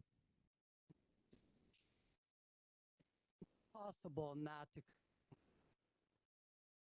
Possible for anybody in the right mind to understand that line assistance. Sure, why people are always reminded of if you're a staff that's not about safety, then you shouldn't be in the department. Just baked in. For me, just motion is just an idea. Back when we're asking questions, they're just some of the. Mr. Vieira? The opportunity to address this, I understand that you certainly don't do that. Thank you for the amendments that were made. Incredibly important, and I appreciate the role, and in that be extraordinarily tough on this department, in part because of what has happened, in part of because of what is at stake. I hope you're okay with the level of candor that I'm going to have with you. This is not particularly helpful for the task at hand. While I agree almost all of it, and it is what we do. We have to do this. There are elements here that become a distraction and actually make the job tougher, because I'll just point you've adequately explained, but is not easily understood by the folks that I'm trying to engage to work toward this end. That's the plan to reduce juvenile hall population to 0. I don't think that's going to be well understood. I think I understand that really this is pressure to, one, have a plan and be timely and move folks away, and understanding the other consequences. I do not think that, sort of unintended, that in particular, because I have to worry about operations and execute this. That piece in particular. Pass it to Wendy really quickly. I would actually like to ask for a clarification that I thought Commissioner Garcia made that I didn't understand. I actually had the same thought that you just expressed, but when you read the motion the first time, I think you emphasized that what it intends to say is juvenile hall population of 0, meaning the population of Central and Barry J. Nydorf, or a predisposition, the predisposition youth. Because then there's a comma, and it says, or reopening Los Padrinos Juvenile Hall. Did I hear that correctly, or could you clarify that, or did you intend to clarify that in that way? So I see two possibilities here.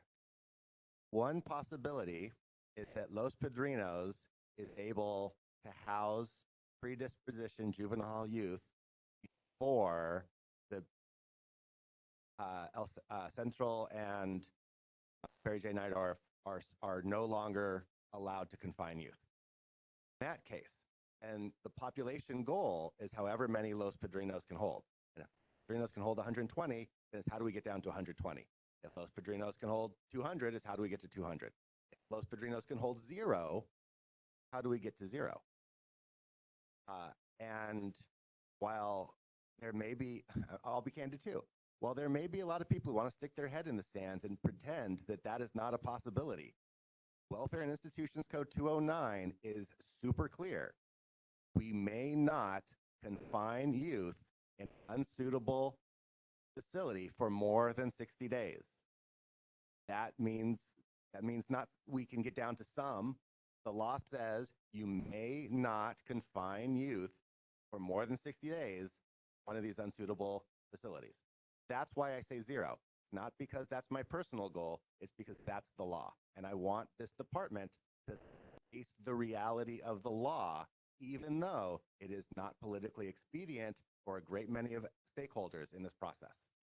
Before you jump in, Mr. Vieira, sorry, I have to run to court, so I just want to know if you need me for the vote before I pass on the chair responsibilities to Mr. Garcia-Leyes. I would certainly like to stay. I don't know if your response, a lengthy one, Mr. Vieira, or understands what Mr. Garcia-Leyes to express.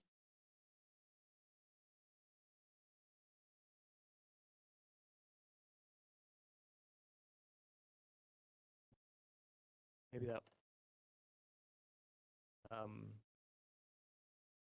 that was a sign that I shouldn't continue talking, but I understand.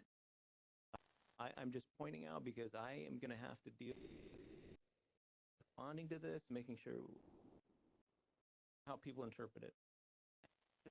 Tell you, perspective of clarifications, this is to be read as release, and which is outside of my authority and purpose and a whole other piece. So I'm just alerting to what I think the perception is going to be.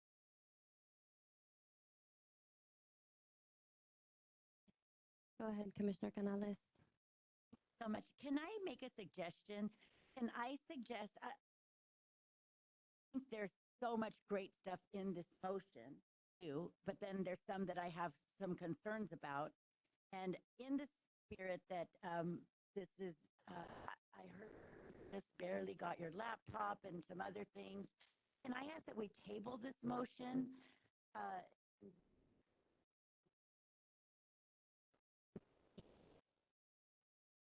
Has brought back.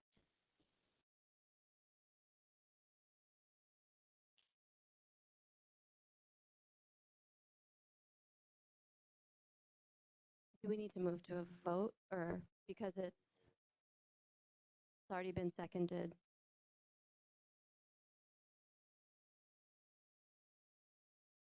I only play a lawyer on TV.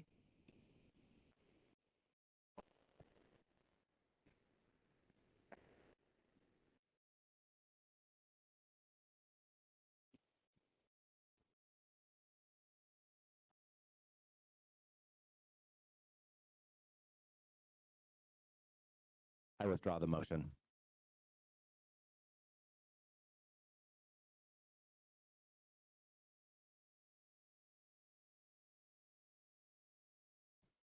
With that, I'm going to pass the chair responsibility to Commissioner Garcia Lays. I hope to return.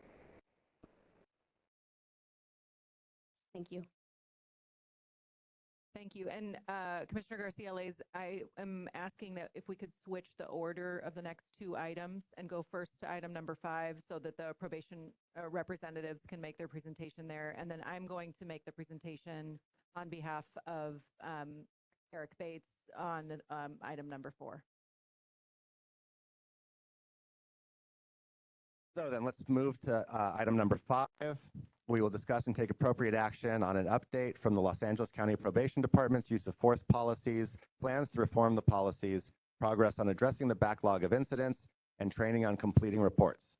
If you'd like to provide a public comment on this item, please raise your hand now, or, sorry, do we have a presentation before public comment? Yes. So let's, sorry, so we'll allow for the presentation and then we'll ask for public comment, yes? I said yes, but maybe I don't know. Do you have anything you'd like to present, or would you all rather just take questions on the topic of the use of force, backlog, and training? And time we can, but I wanted to, I know one of the commissioners asked a question about the doc, what purpose it has served. One thing that the doc has allowed us to do with the backlog, place a more nimble process.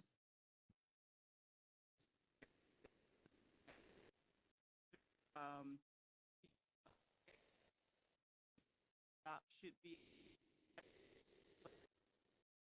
without taking mind. Take employees who are available, whether they be light duty, to help us with the backlog.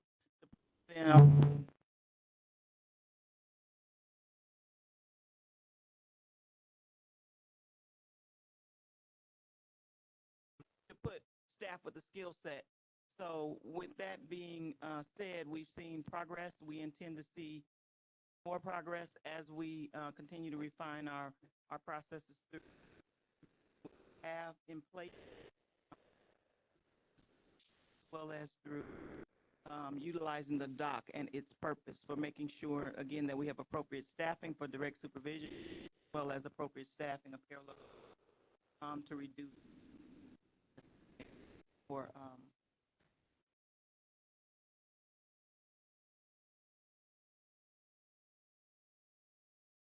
Okay, with that, if you would like to provide a public comment on this item, please raise your hand now or approach the podium to ensure you're in the queue, or raise your hand if you're in the room. anyone in the room who would like to make public comment about the use of force issue? Do not see any hands or indication. Janae, do we have any commenters online? It looks like yes. Yes, we do. We have 2 public commenters. We have 3. I just want to remind the public commenters that this is for comment on the use of force item number 5. If you're not commenting on that item, you can wait and give comment at the end of the meeting in general public comment. So who's first? User 69. I'm Jacqueline Bedoya. Can we hear you? Begin with your comment. I can hear you. Jackie? Yes, we can hear you. Yeah, Jackie Bedoya. See with your comment. Thank you. My comment is we're not giving enough the facilities to do stuff. I'm so happy with everything that we do at Kirby, but we don't have enough staff to come in and do the partnerships, the CDOs and stuff like that. I'm going to interrupt. Is this a comment about the use of force, backlog, training, or policy? But we don't have any of that. Okay, thank you. And the halls are even worse because they don't not get one day of training. Pardon? We're going to go on to the next caller unless your comment is regarding the use of force, backlog, or training, or policy. Yes, I'm telling you that. I haven't had training for the last year. Okay, please proceed. So my training is to get the kids into compliance, but I think you're talking more about the juvenile halls. So that's why you wanted to move on. So We're my talking about use apology, of you force. are That's why correct. we were unsure whether or not your comment was on this agenda item, specifically about uses of force. Yeah, the use of the force is really hard because I work at Kirby. So we don't really have to use force, but I guess at the halls they do. And then we get the kids coming from CYTF and they just like play us like it's another day. And we have 2 kids sent there.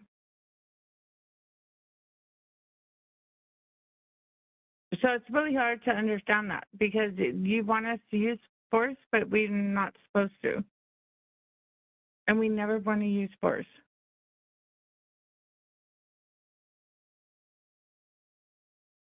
Thank you for your comment. So I'm complicated on your comment. You wanted somebody that can speak about force.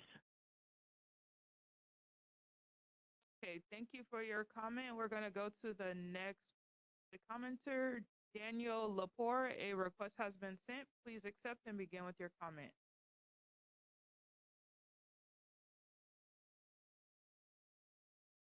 Daniel, can you hear us? We've sent you an unmute request.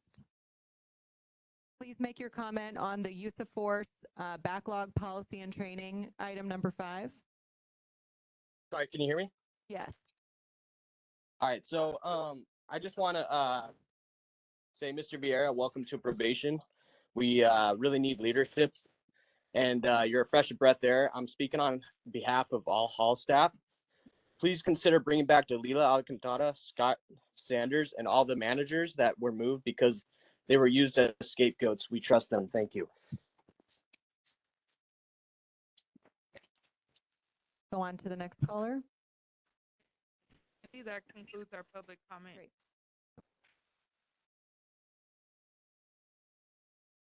Do we have any discussion from the commission? Yes. I don't think we can hear you, Commissioner Meredith. Thank you. Okay, this is a comment. I come from the law enforcement side of the house, so I understand that there are times that force has to be used. I also understand it has to be documented and reviewed in a timely manner. And as I recall, this last meeting before, there were over 1,000 that were backed up over a year. That's not good because if there's a pattern of practice, it doesn't identify it. If there's a training issue, it's not identifiable. We don't want to use force, but when it's used, we need to understand why. Because it may show there's a staffing issue or safety issues affecting staff that we're not aware of. So I have a hard time accepting any alibi for why it's over a year, over 1,000 cases.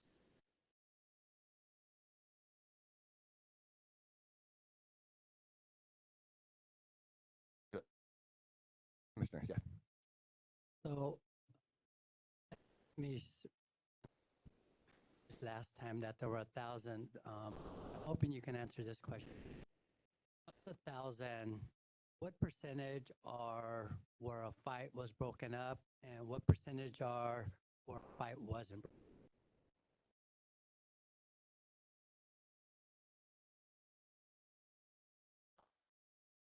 Jennifer Donnell, the probation department. So,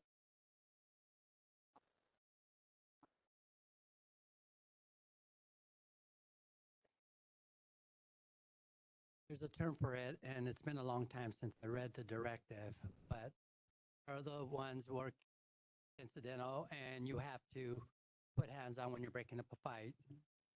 Then those are the ones that are kind of, you respond to be a youth that going into his room, then the supervisor per directive, or that it force of. that sounds like you're describing controlled. Controlled would be kids, as you described, that staff have to use unexpectedly. Controlled situation.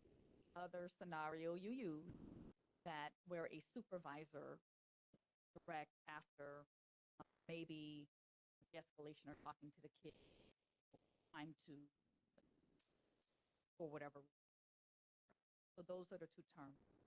Have those numbers.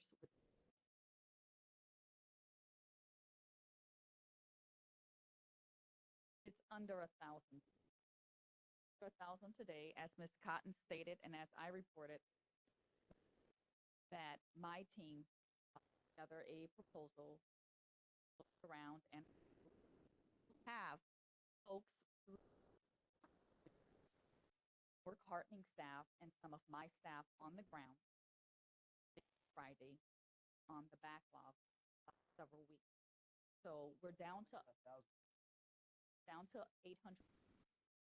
The 132 packets have been completed, and if you recall, that involves gathering missing information, right? That involves waiting for staff to come on shift, have them sit down at a laptop, or going to the buildings and see leave them, or if there's a break where we can have them complete the incident report, whether they were directly involved or a witness.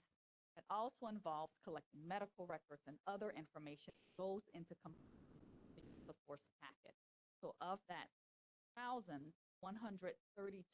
little over 1,132 were completed, they're down to 885 now.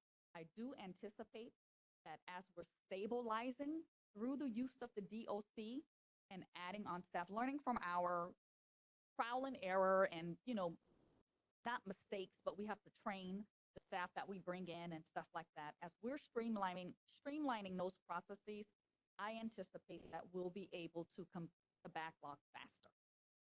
But so far, over the last few weeks, we're down to 885. Embarrassing to have such a high number, but the process of using the doc really bring down that number. The reason I asked, my experience, it's been that the old ones old ones move so fast. If those were cleared quicker, then staff who may youth resolved may get those resolved just quick. More thorough look at the old ones. I'm sorry.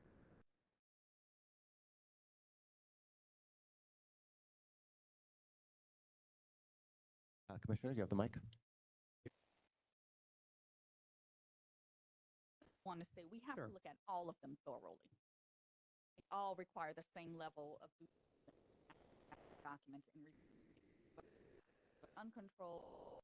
Have to make sure policy. So to the point of policy, I was in Mary J. yesterday, and I heard of 2 cases of controlled incidents of use of force where the youth hadn't even been interviewed post his grievance. Can you tell me about where the breakdown happened there? I can report back when I see this young boy. Familiar with the incident you're referencing, so I'm going to treat that as a hypothetical. Perhaps sometimes are still very, very upset and may refuse interviewed or speak. Supervisors are supposed to circle around back to the kids, their statements, some fluid point. Okay, so July 2022 seems to be enough time to circle back to. I can give you names that I'm not going to do that public forum, but I do want to follow up with you to see where these 2 cases lie in this spectrum of cases that are still pending. Because if this July 2022, I mean, whatever assumption I can make now is backlogged 500th case that's in your docket of that needs to be looked at, it's a bigger problem. Or do you even know how far back these cases go? Majority of the cases now are 2022. Sprinkle, that was at the end of 2021. Now the majority, just about all of them, are 2022, February 2020. my last concern, and then it's more of a comment than a statement, than these boys are obviously still there. These youth are still there. The fact that it's been nearly a year that they haven't been circled back to, addressed, even as an interview, or this is where your matter happens to be on the conveyor belt of justice. What do you think the message is to that youth, or those two young men, or anyone else in that unit, about filing a grievance? Grievances, I want to state for the record, are a different process than the use of. So we don't have a backlog with filed by you. To your point about an incident occurring, strategist here, that it is unacceptable, and it's unacceptable. I'm not here to report out or provide any for it. I'm working on the backlog best I can to help the department. Have to get circled back to us, as you stated, we can't speak about on the record. There's something that you are aware of, and get that confidential information and get back to the team, that to rise up to the top of the list, something that's agreed. Curious that we need to refer out or address, please let me know. I really appreciate you. I'm just concerned that this has been documented and addressed. That's the concern that we're all talking about here. Right. I hear you.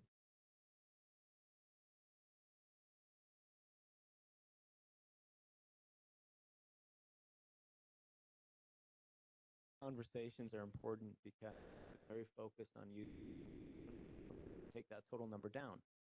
Sometimes the nuance is important, which is we're going to go back and have this discussion, and that I have all the facts and that we're doing absolutely the right thing. Sometimes it's a matter of cases are late forward. Some of the resources that we have to prevent new late cases, I think, is part of the conversation here, while then addressing the late one. So it's helpful to have some of this feedback and go back and see if the strategy can be tweaked slightly so that we're not creating new late going in chronology. Commissioner Meredith? Appreciate that, but I still have a hard time wrapping my head around how we are not in a timely manner. Did I use force in my career? Yes. Did I document it? Yes. Did it get reviewed? Yes. Done in short order. One is so that if there is a appropriate use of force, it can be dealt with. Appropriate use of force is resolved. Nothing's hanging over an employee's head. We have staff out there that may be worried about a head force is going up the food chain, and a year later they'll come back and say, "Yeah, it was good. Oh no, it was bad." That's what I'm looking at is I don't understand how it can't be reviewed in a timely manner. That's, I guess, my underlying frustration.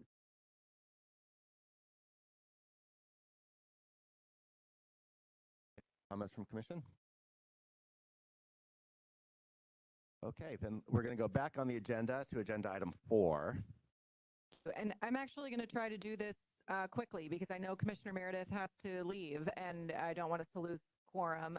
I also want to say that it's quite unfair for me to be giving this report because the report back that's attached to the agenda regarding the notice needs for oversight from the Probation Department to the Office of Inspector General, to the Board, and to the Probation Oversight Commission was done by my extraordinary colleagues at the Office of Inspector General. They put a lot of thought and work and research into it, and Eric is busy this afternoon. He was intending to present earlier, but we've gone over time. So I just want to share my gratitude to the Office of the Inspector General and also just share a couple of highlights from the report, although I really hope you have had a chance to look at it. One is that there are different needs for notice from the department to different entities. So the need for notice to the Office of Inspector General has quite a different purpose than the need of notice to the Probation Oversight Commission.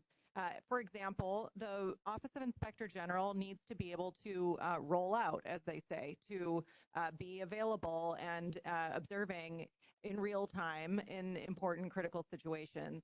And so the need for immediate notice to the board for purposes of knowing what's going on and making crucial decisions and Office of Inspector General differ from those of a civilian oversight body. At the same time, there are critical reasons and strategies to bring awareness about critical incidents to a civilian oversight body, and that relate to accountability and transparency and the ability to provide proper oversight. But for example, very little need, in my opinion, for probation oversight commissioners or myself to know the name of a young person involved or their birth date or any health information that might be a violation of HIPAA. That's not the type of oversight that we're offering. But I want to say that while the recommendations in the report are strong, and I think I'll just echo what Commissioner Meredith said earlier today, reflect concerns about what has not been shared over years past, certainly not in the time of the current communication strategy, but represent some frustrations about expanding the protocol for who and when is noticed of information about critical incidents. I want to say that I can't believe it's only been 4 weeks since you've been here, Mr. Vieira, but the change in the rapidness with which the board, the POC, and the OIG have received information has been drastic. The boldness of the statements is appreciated by me. That's my own opinion. And I've also appreciated some of the more extensive information that's been shared through press releases and other statements, information shared with staff, information shared with the board, commissioners. That level of transparency leads to better accountability and leads to better outcomes, in my opinion. That's my job, is to be here to be providing support for a civilian oversight body. So while I very strongly support the recommendations of the Office of Inspector General, and I would hope that the Commission might vote to approve those recommendations today, I think that we're really on the right track here, and hope to continue that as we go forward. So I'm going to leave it at that and see if the commissioners have any questions or if the public has any questions. But at this point, it feels like it's just my gratefulness to the OIG for their report, and hope that you will support their recommendations. Actually, what I don't know is whether the Probation Department would like to respond to any of the recommendations or share any concerns about those. Before we do that, Commissioner Meredith, how long do we have you?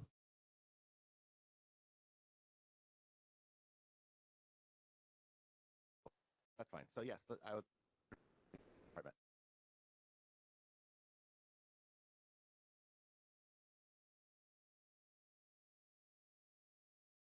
I don't have any formal feedback with respect to this. It's arrival, and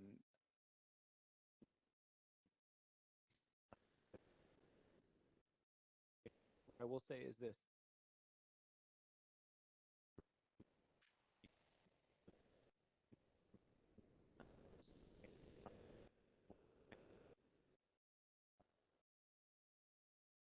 Change for information very quickly. There's always everybody understand it up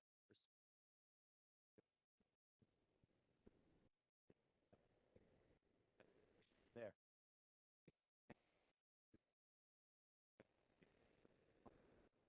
Sure that probation, right technology,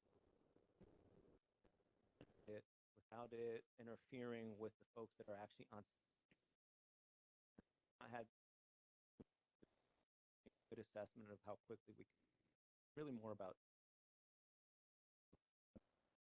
this in a way that isn't pulling folks off to do. Don't do these things.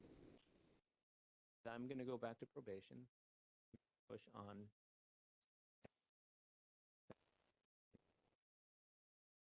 It never would occur to me that that means I'm actually pulling them to the site where they're doing comments for what it is. I want to be technology. given that, I will add another comment, which is that I attended last year the National Association of Civilian Oversight of Law Enforcement conference. I was at that time the only person as staff with a civilian oversight body over probation. Everyone else is over sheriffs, the jails, sometimes the coroner. Probation oversight is quite uncommon. There are juvenile justice commissions, of course, across the state of California, but they don't have nearly a similar structure to this one. And the need for confidentiality around juvenile files is different than it is, for example, from the LA Sheriff's Department's need or ability to share information about adults quickly.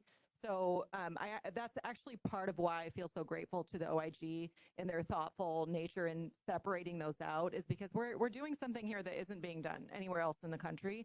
And so it makes sense that it's complicated to figure out the protocol about what to share and how, because of the need to maintain that confidentiality. So I appreciate that, and I appreciate the commissioner's patience with, sometimes, as you know, they get the information very fast.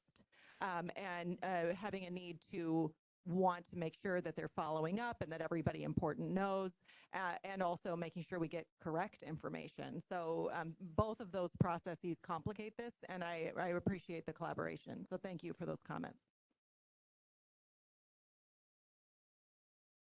Okay, if anybody who is online would like to make public comment, please raise your hand. And is there anybody in the room who would like to make public comment on this item?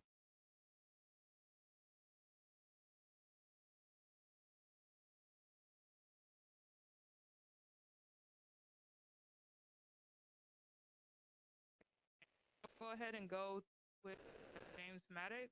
Go ahead and accept the request and begin with your comment. At first, I was going to say unbelievable, but now it's believable.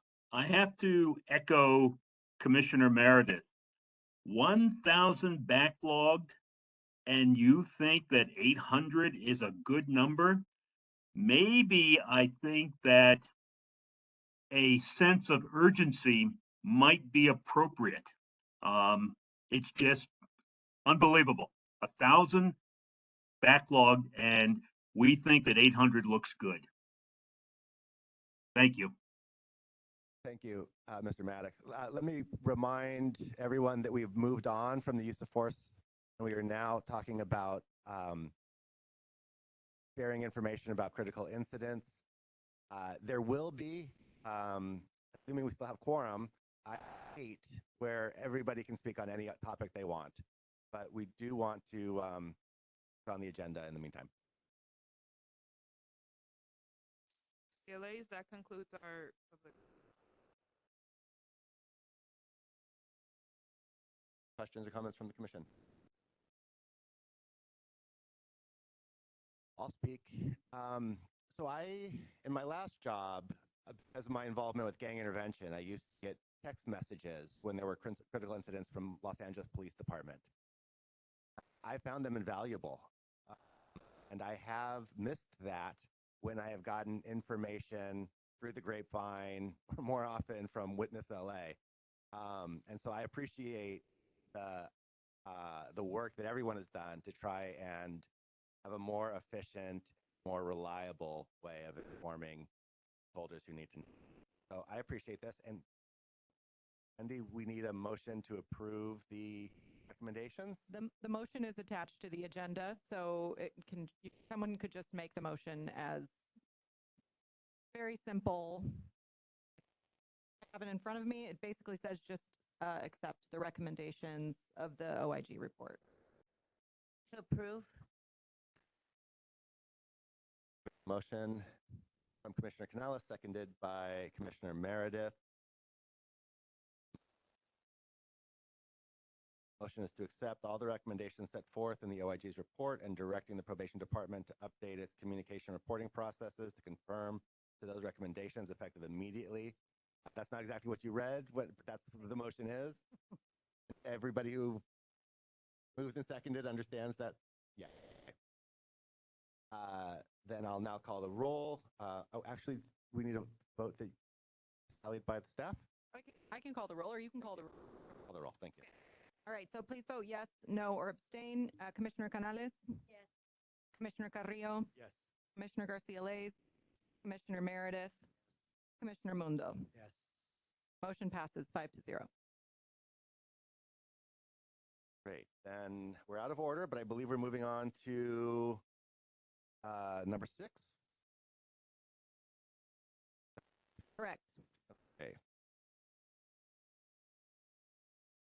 So we'll now have a report from Executive Director Wendy Julian on OC spray update, standing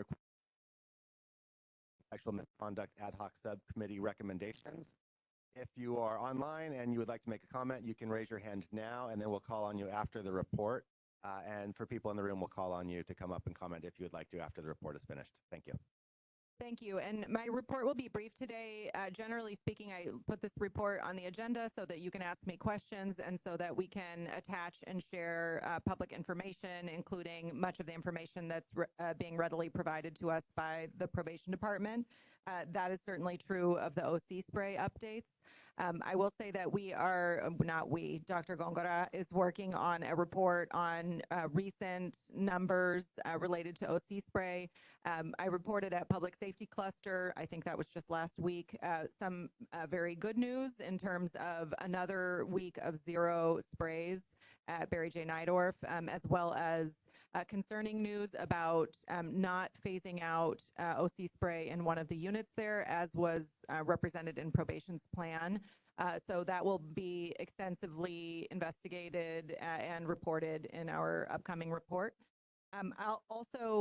We are in communication directly with Mr. Vieira, as well as other members of the probation department and OIG about some of our outstanding requests.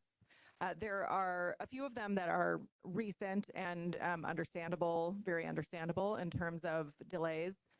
And then there are others that are not recent and not as understandable.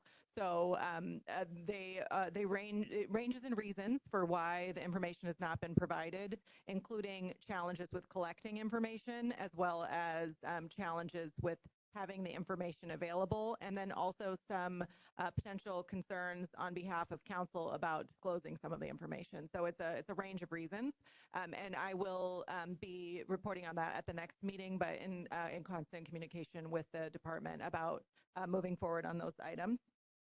With respect to the sexual misconduct subcommittee, the ad hoc subcommittee, we had a really wonderful subcommittee meeting last week, I believe it was, with our subcommittee members who have determined a path forward in terms of a multi-pronged approach that relates to asking the department in formal ways about the methods and practices and policies that they have employed to help prevent this work going forward and address the work going backwards, as well as opportunities being provided, not so much in a hearing setting as had originally been contemplated, but more in a healing setting by the Probation Oversight Commission to allow people who experienced harm to share their stories in a setting that doesn't feel like a deposition. And we continue to accept and receive the guidance of people who are survivors of sexual misconduct in presenting and coming up with a plan on how to do that. And then finally, on continuing to ensure that we have the most updated data and are working with OIG and understanding how these cases have been investigated over the past. I really feel excited about the way that this can go forward in a way that is focused on healing and positive outcomes. And I'm happy to say that Commissioner Terry joined the subcommittee, the ad hoc subcommittee, which is a very helpful addition. So with that, I will ask if you all have any questions and draw the public's attention to the attachments on the agenda that provide population statistics and OC spray updates and other relevant information. Is there any public comment on the room on the executive director's report? Do we have anybody online? And do we have any commissioners who'd like to comment or ask questions of Director Julian?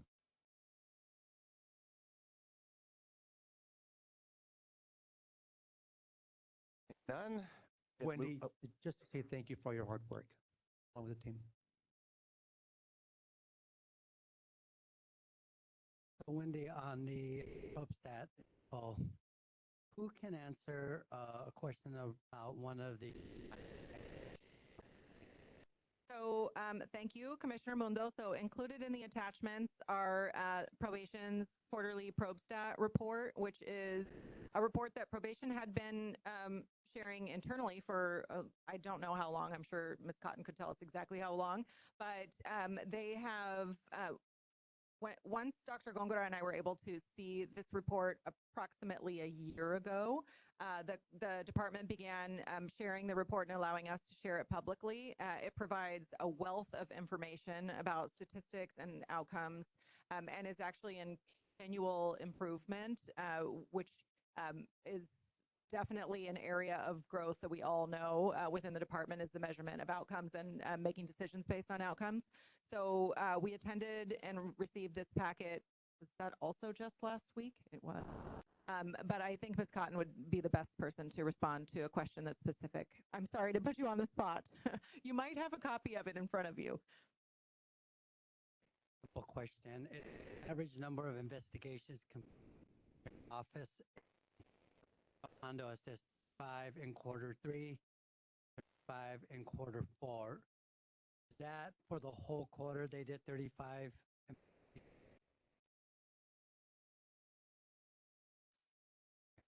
you.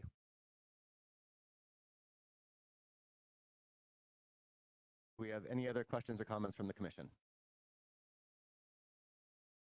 Commissioner Meredith.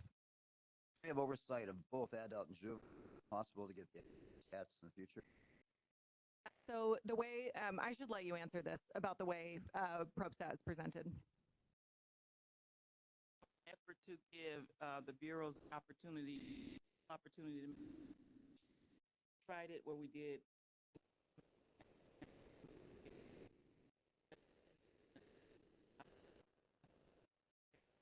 wasn't productive.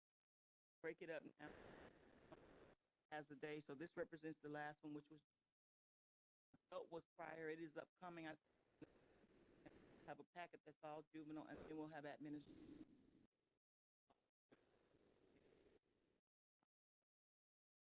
They're all available on the POC website, past reports.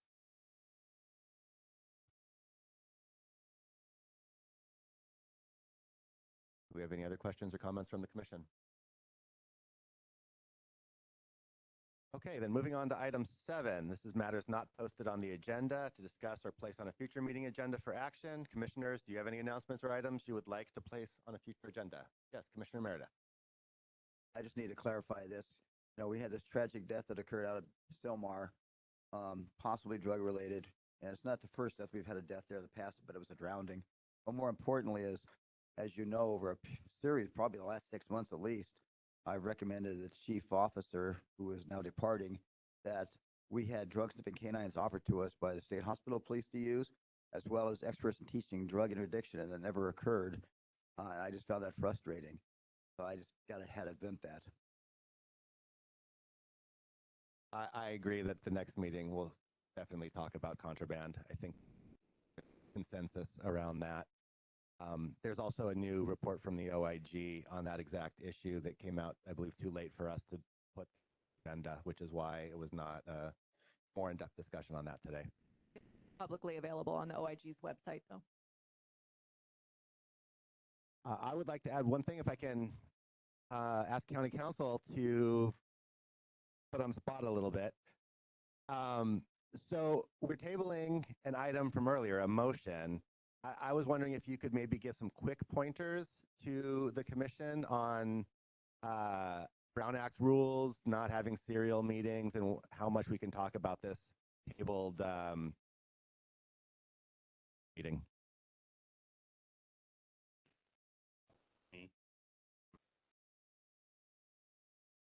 Okay, how's this? Okay. So I'm happy to take any specific questions and take questions offline, but generally the challenge with the Brown Act is that any communications that involve more than a quorum, well, I think is will have to become essentially public documents. And so for example, if commissioners wanted to propose additional advise something, total number of people who could participate in that need to be cut. The commission has options, which I believe are consistent. I have the bylaws in front of me, but I believe your bylaws allow you to have an ad hoc committee. That's one way you could do it. Have a motion to an ad hoc committee and an ad hoc committee revise motions, etc. That's one option. You also have great commission staff who can help you kind of navigate to make sure you're complying with any Brown Act requirements. Or you can, of course, come back to the next meeting, edit and revise the motion. If that covers it. It's a little bit tricky. I'm happy to take detailed questions offline, but generally just keep in mind that you've got to stay below. That means all of the communications. So you can't say, I only copied 3 people. The next person you send it to 3 other people. That would violate that rule.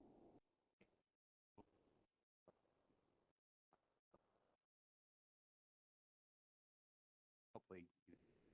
Does. I just want to make sure everybody knows that if they start calling Eduardo and me about this motion between now and the next meeting, we may not take those calls. And the recommendation to go through staff is smart. Yeah, I don't mean to put you on the spot, but another thing that commissioners can do is you individually can, of course, submit Wendy and they stay there, and then she comes on the next agenda. You might notice that when our board does division, sometimes that happens. You might have one supervisor put a motion there, and then other supervisors like the amended thing, right? So you might see a series of different documents. That way, when the agenda gets public, you all see it, but so will the public. Addresses your Brown Act issue. Do we have any other questions or comments about agenda item 7?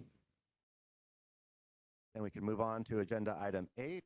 This is an invitation to members of the public to address the commission on items not on the agenda. Wendy, would you please facilitate the public comment for us? Thank you. Those of you in the room who would like to make public comment, can I see a show of hands? Okay, let's go ahead and we'll start with Ms. Newble and Mr. Bell. Did I see all the hands? We have 2 folks in the audience here, and then if you'd like to make public comment and you're calling in, press star 3 on your phone. That raises your hand, or click the little raise your hand icon on WebEx. We'll start with Ms. Newble. Comment made that in this seat, not say anything. Caller called and said that lived experience raised in a remarkable, strong Black woman. I was grown, didn't realize that I was actually homeless. I sponsored a check to get me into college because she had to make payment able to stay there. School. Her 401k to send me to private school, but I lived 45 miles from that school, and we 4 o'clock in the morning and walked to a for me to get to school. Most important man in my life. Most important person in my life. Someone out, serving 38 years. Reason why I am who I am today. So what makes that any different? My lived experience as a credible messenger. Someone else come. I stand here to say that myself and other probation officers that are working are credible messengers. So you slight us when you say we need credible messengers. We need credible messengers. They need to have people coming from the streets. They need to have people that are just like these kids. I am those kids. I was one of those. May not have gotten caught, but I've done some stuff that I probably should have got caught for. By the grace of God, I didn't. And most of us are here because we want to help, because we saw, we had members, and we want to be there for them. So we are credible messengers. Thank you, Ms. Newble.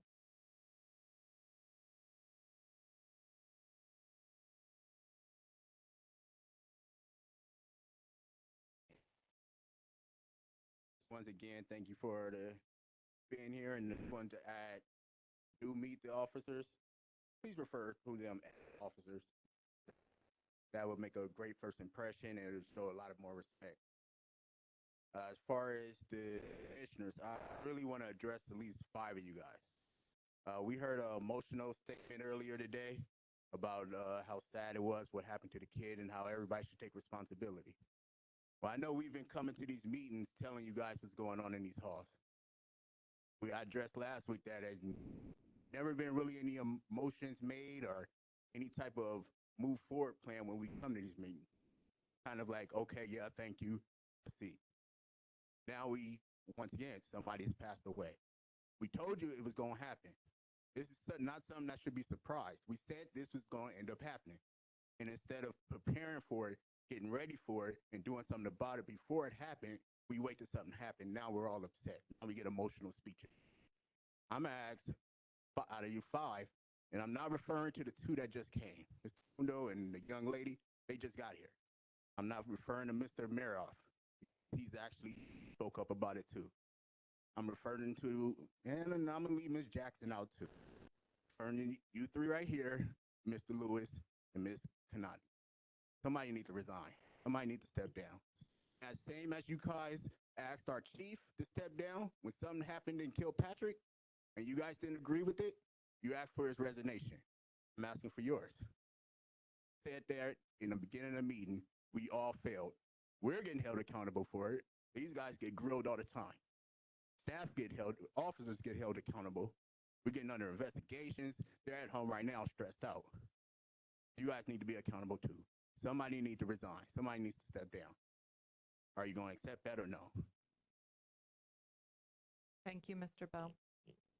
Do we have commenters online?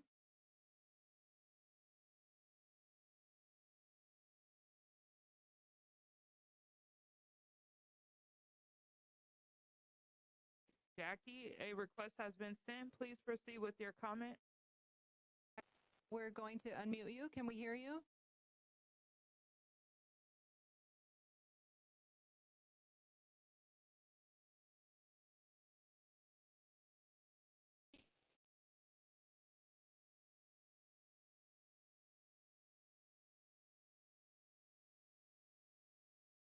That hand been raised for a while? No, Jackie, can you hear us?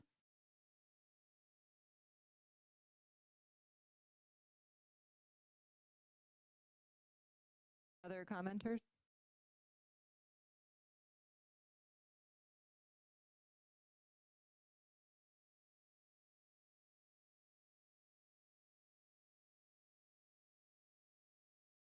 Have another commenter. We can move on to Frank. This has been sent. And Jackie, if you can send us an email at plc.la County, that would be great. So we'll go on to Mr. Paredes and sorry, Jackie, that we couldn't get you back on. Can you hear me okay? Yes, we can. Go ahead, Frank. Good afternoon, commissioners. Welcome aboard, Chief Guillermo Rosas. Frank Paredes, President of the Professional Managers Association. I just want to, on record, state that for transparency and the fidelity of decisions that are coming through the BSCC and onward, as we think about the planning and building process for the care of our youth and the staff, and all the analytics that go with that composition to optimize our decision-making and partnership with every stakeholder group.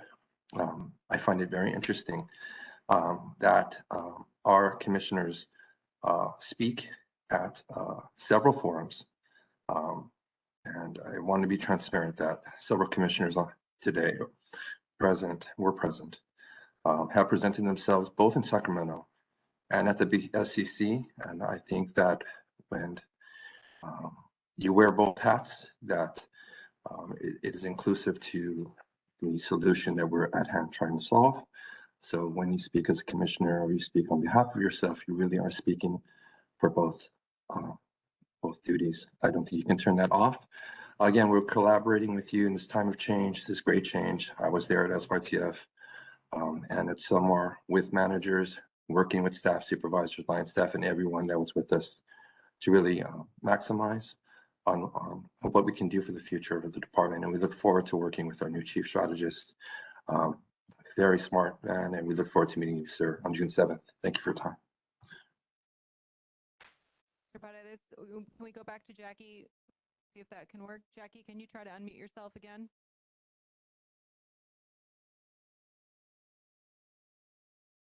Well, I apologize if that's on our end. And again, for anyone listening who'd like to provide written public comment, send us an email at info@poc.lacounty.gov.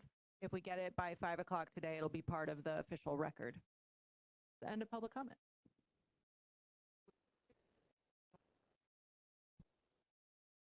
I'll just go ahead and call the names. Calling user 44, your number begins with 661992. With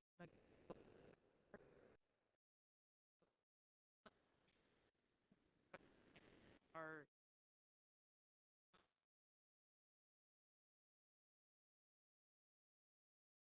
Hi, can you guys hear me? Yes, we can. Yeah, so, I wanted to comment basically on the commission. I've been listening to each meeting going back months, and it seems like it's the only commission that's against probation as far as staff-wise. Everything you guys talk about is closing down the halls, closing down the camp, getting kids to the community. But what you have to really focuses on is what's the best for the community, the people that pay taxes, that want to be safe. These kids that are locked up in our facility now, they've had chances to go to placement. They've had home on probation. They've had these chances and they've failed. So we need to come together and figure out what we can do to help the ones that are in there right now. Closing facilities, closing camps is not the answer. We talk about the small group model. Small group model only works if we have small groups in the camps, in the halls, whatever units we're talking about. But by closing stuff, all you're doing is placing more kids in one facility, more issues are going to happen, more fights are going to happen. I never heard any motion about hiring staff, promotion. We've had promotions, but they're all managers. The SDPOs are getting promoted to directors. What about the DPO ones that want to work with these FTFS kids, but we're not getting the opportunity to do it because you guys aren't pressing the board of supervisors, putting in the motion to say, you know what, we need to get experienced officers in that facility. We need to pop up the staff. And I noticed you guys are really against the 56-hour shift. But if you look back at the camps and the halls, there's never been a time where the camps are short-staffed. That's the end of your 2 minutes. Thank you for calling in. So we'll end with Miguel Casar. Miguel, can you unmute?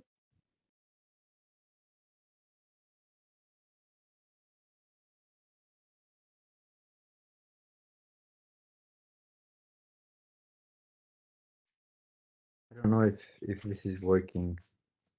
We can hear you now. Go ahead. Thank you.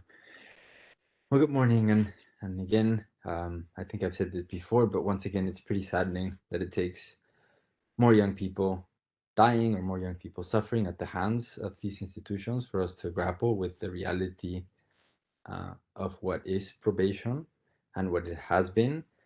I think that we know very well, both in terms of the research side, but also in testimony, countless testimony, historical legacies, that carceral and punitive infrastructures do not heal, do not end cycles of harm, do not support young people in being who they can be in the world. And I honestly say this with love. I hope that also these adults from probation that are showing up and saying that they care about young people, that they see this as an invitation to join this new vision for Youth Justice Reimagined, the Department of Youth Development, and to participate in building institutions that provide care and really kind of thinking strategically about how we can shut down an institution with a legacy of harm. And I want to say and clarify, there is absolutely no evidence from anywhere, and I'm a researcher, this is what I do, that institutions like probation do anything to end cycles of harm, of violence, of quote unquote crime. Thank you. Thank you, Mr. Casar. Are we?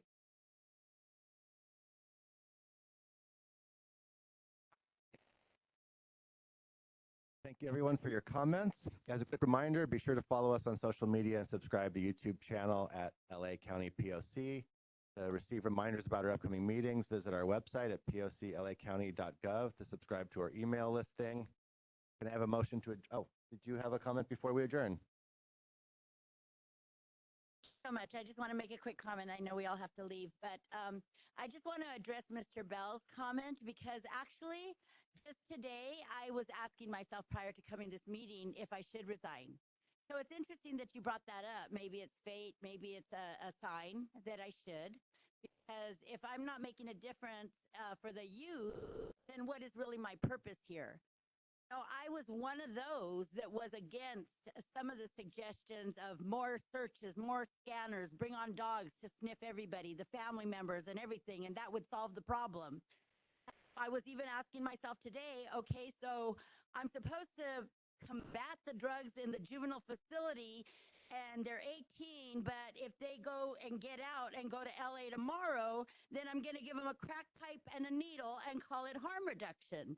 So I'm supposed to be angry on this end, but then caring on this, and finding my place of where do we draw the line with the contradictions, where do we really make a difference. I will take your suggestion into consideration, as I already have, not because you are running me off, but only because if I cannot serve a purpose, then I have no seat at this table. No, but I would encourage that this is a perfect opportunity for some restorative justice work to happen after the meeting.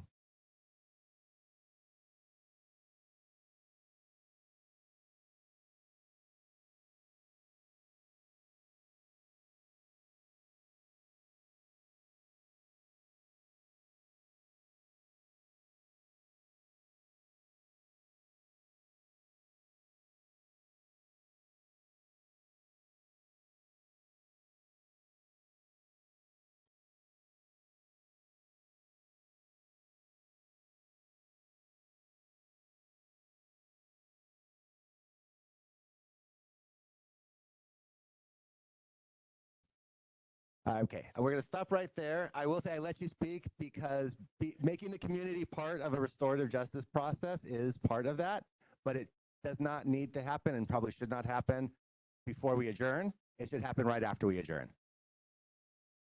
So with that, do I have a motion for, is there a second? Second. I heard it seconded by Commissioner Mundo first. Can we get a voice vote? All in favor say aye. Aye. Is there anyone opposed? No abstentions. With that, it passes unanimously, and our meeting is now adjourned. Thank you.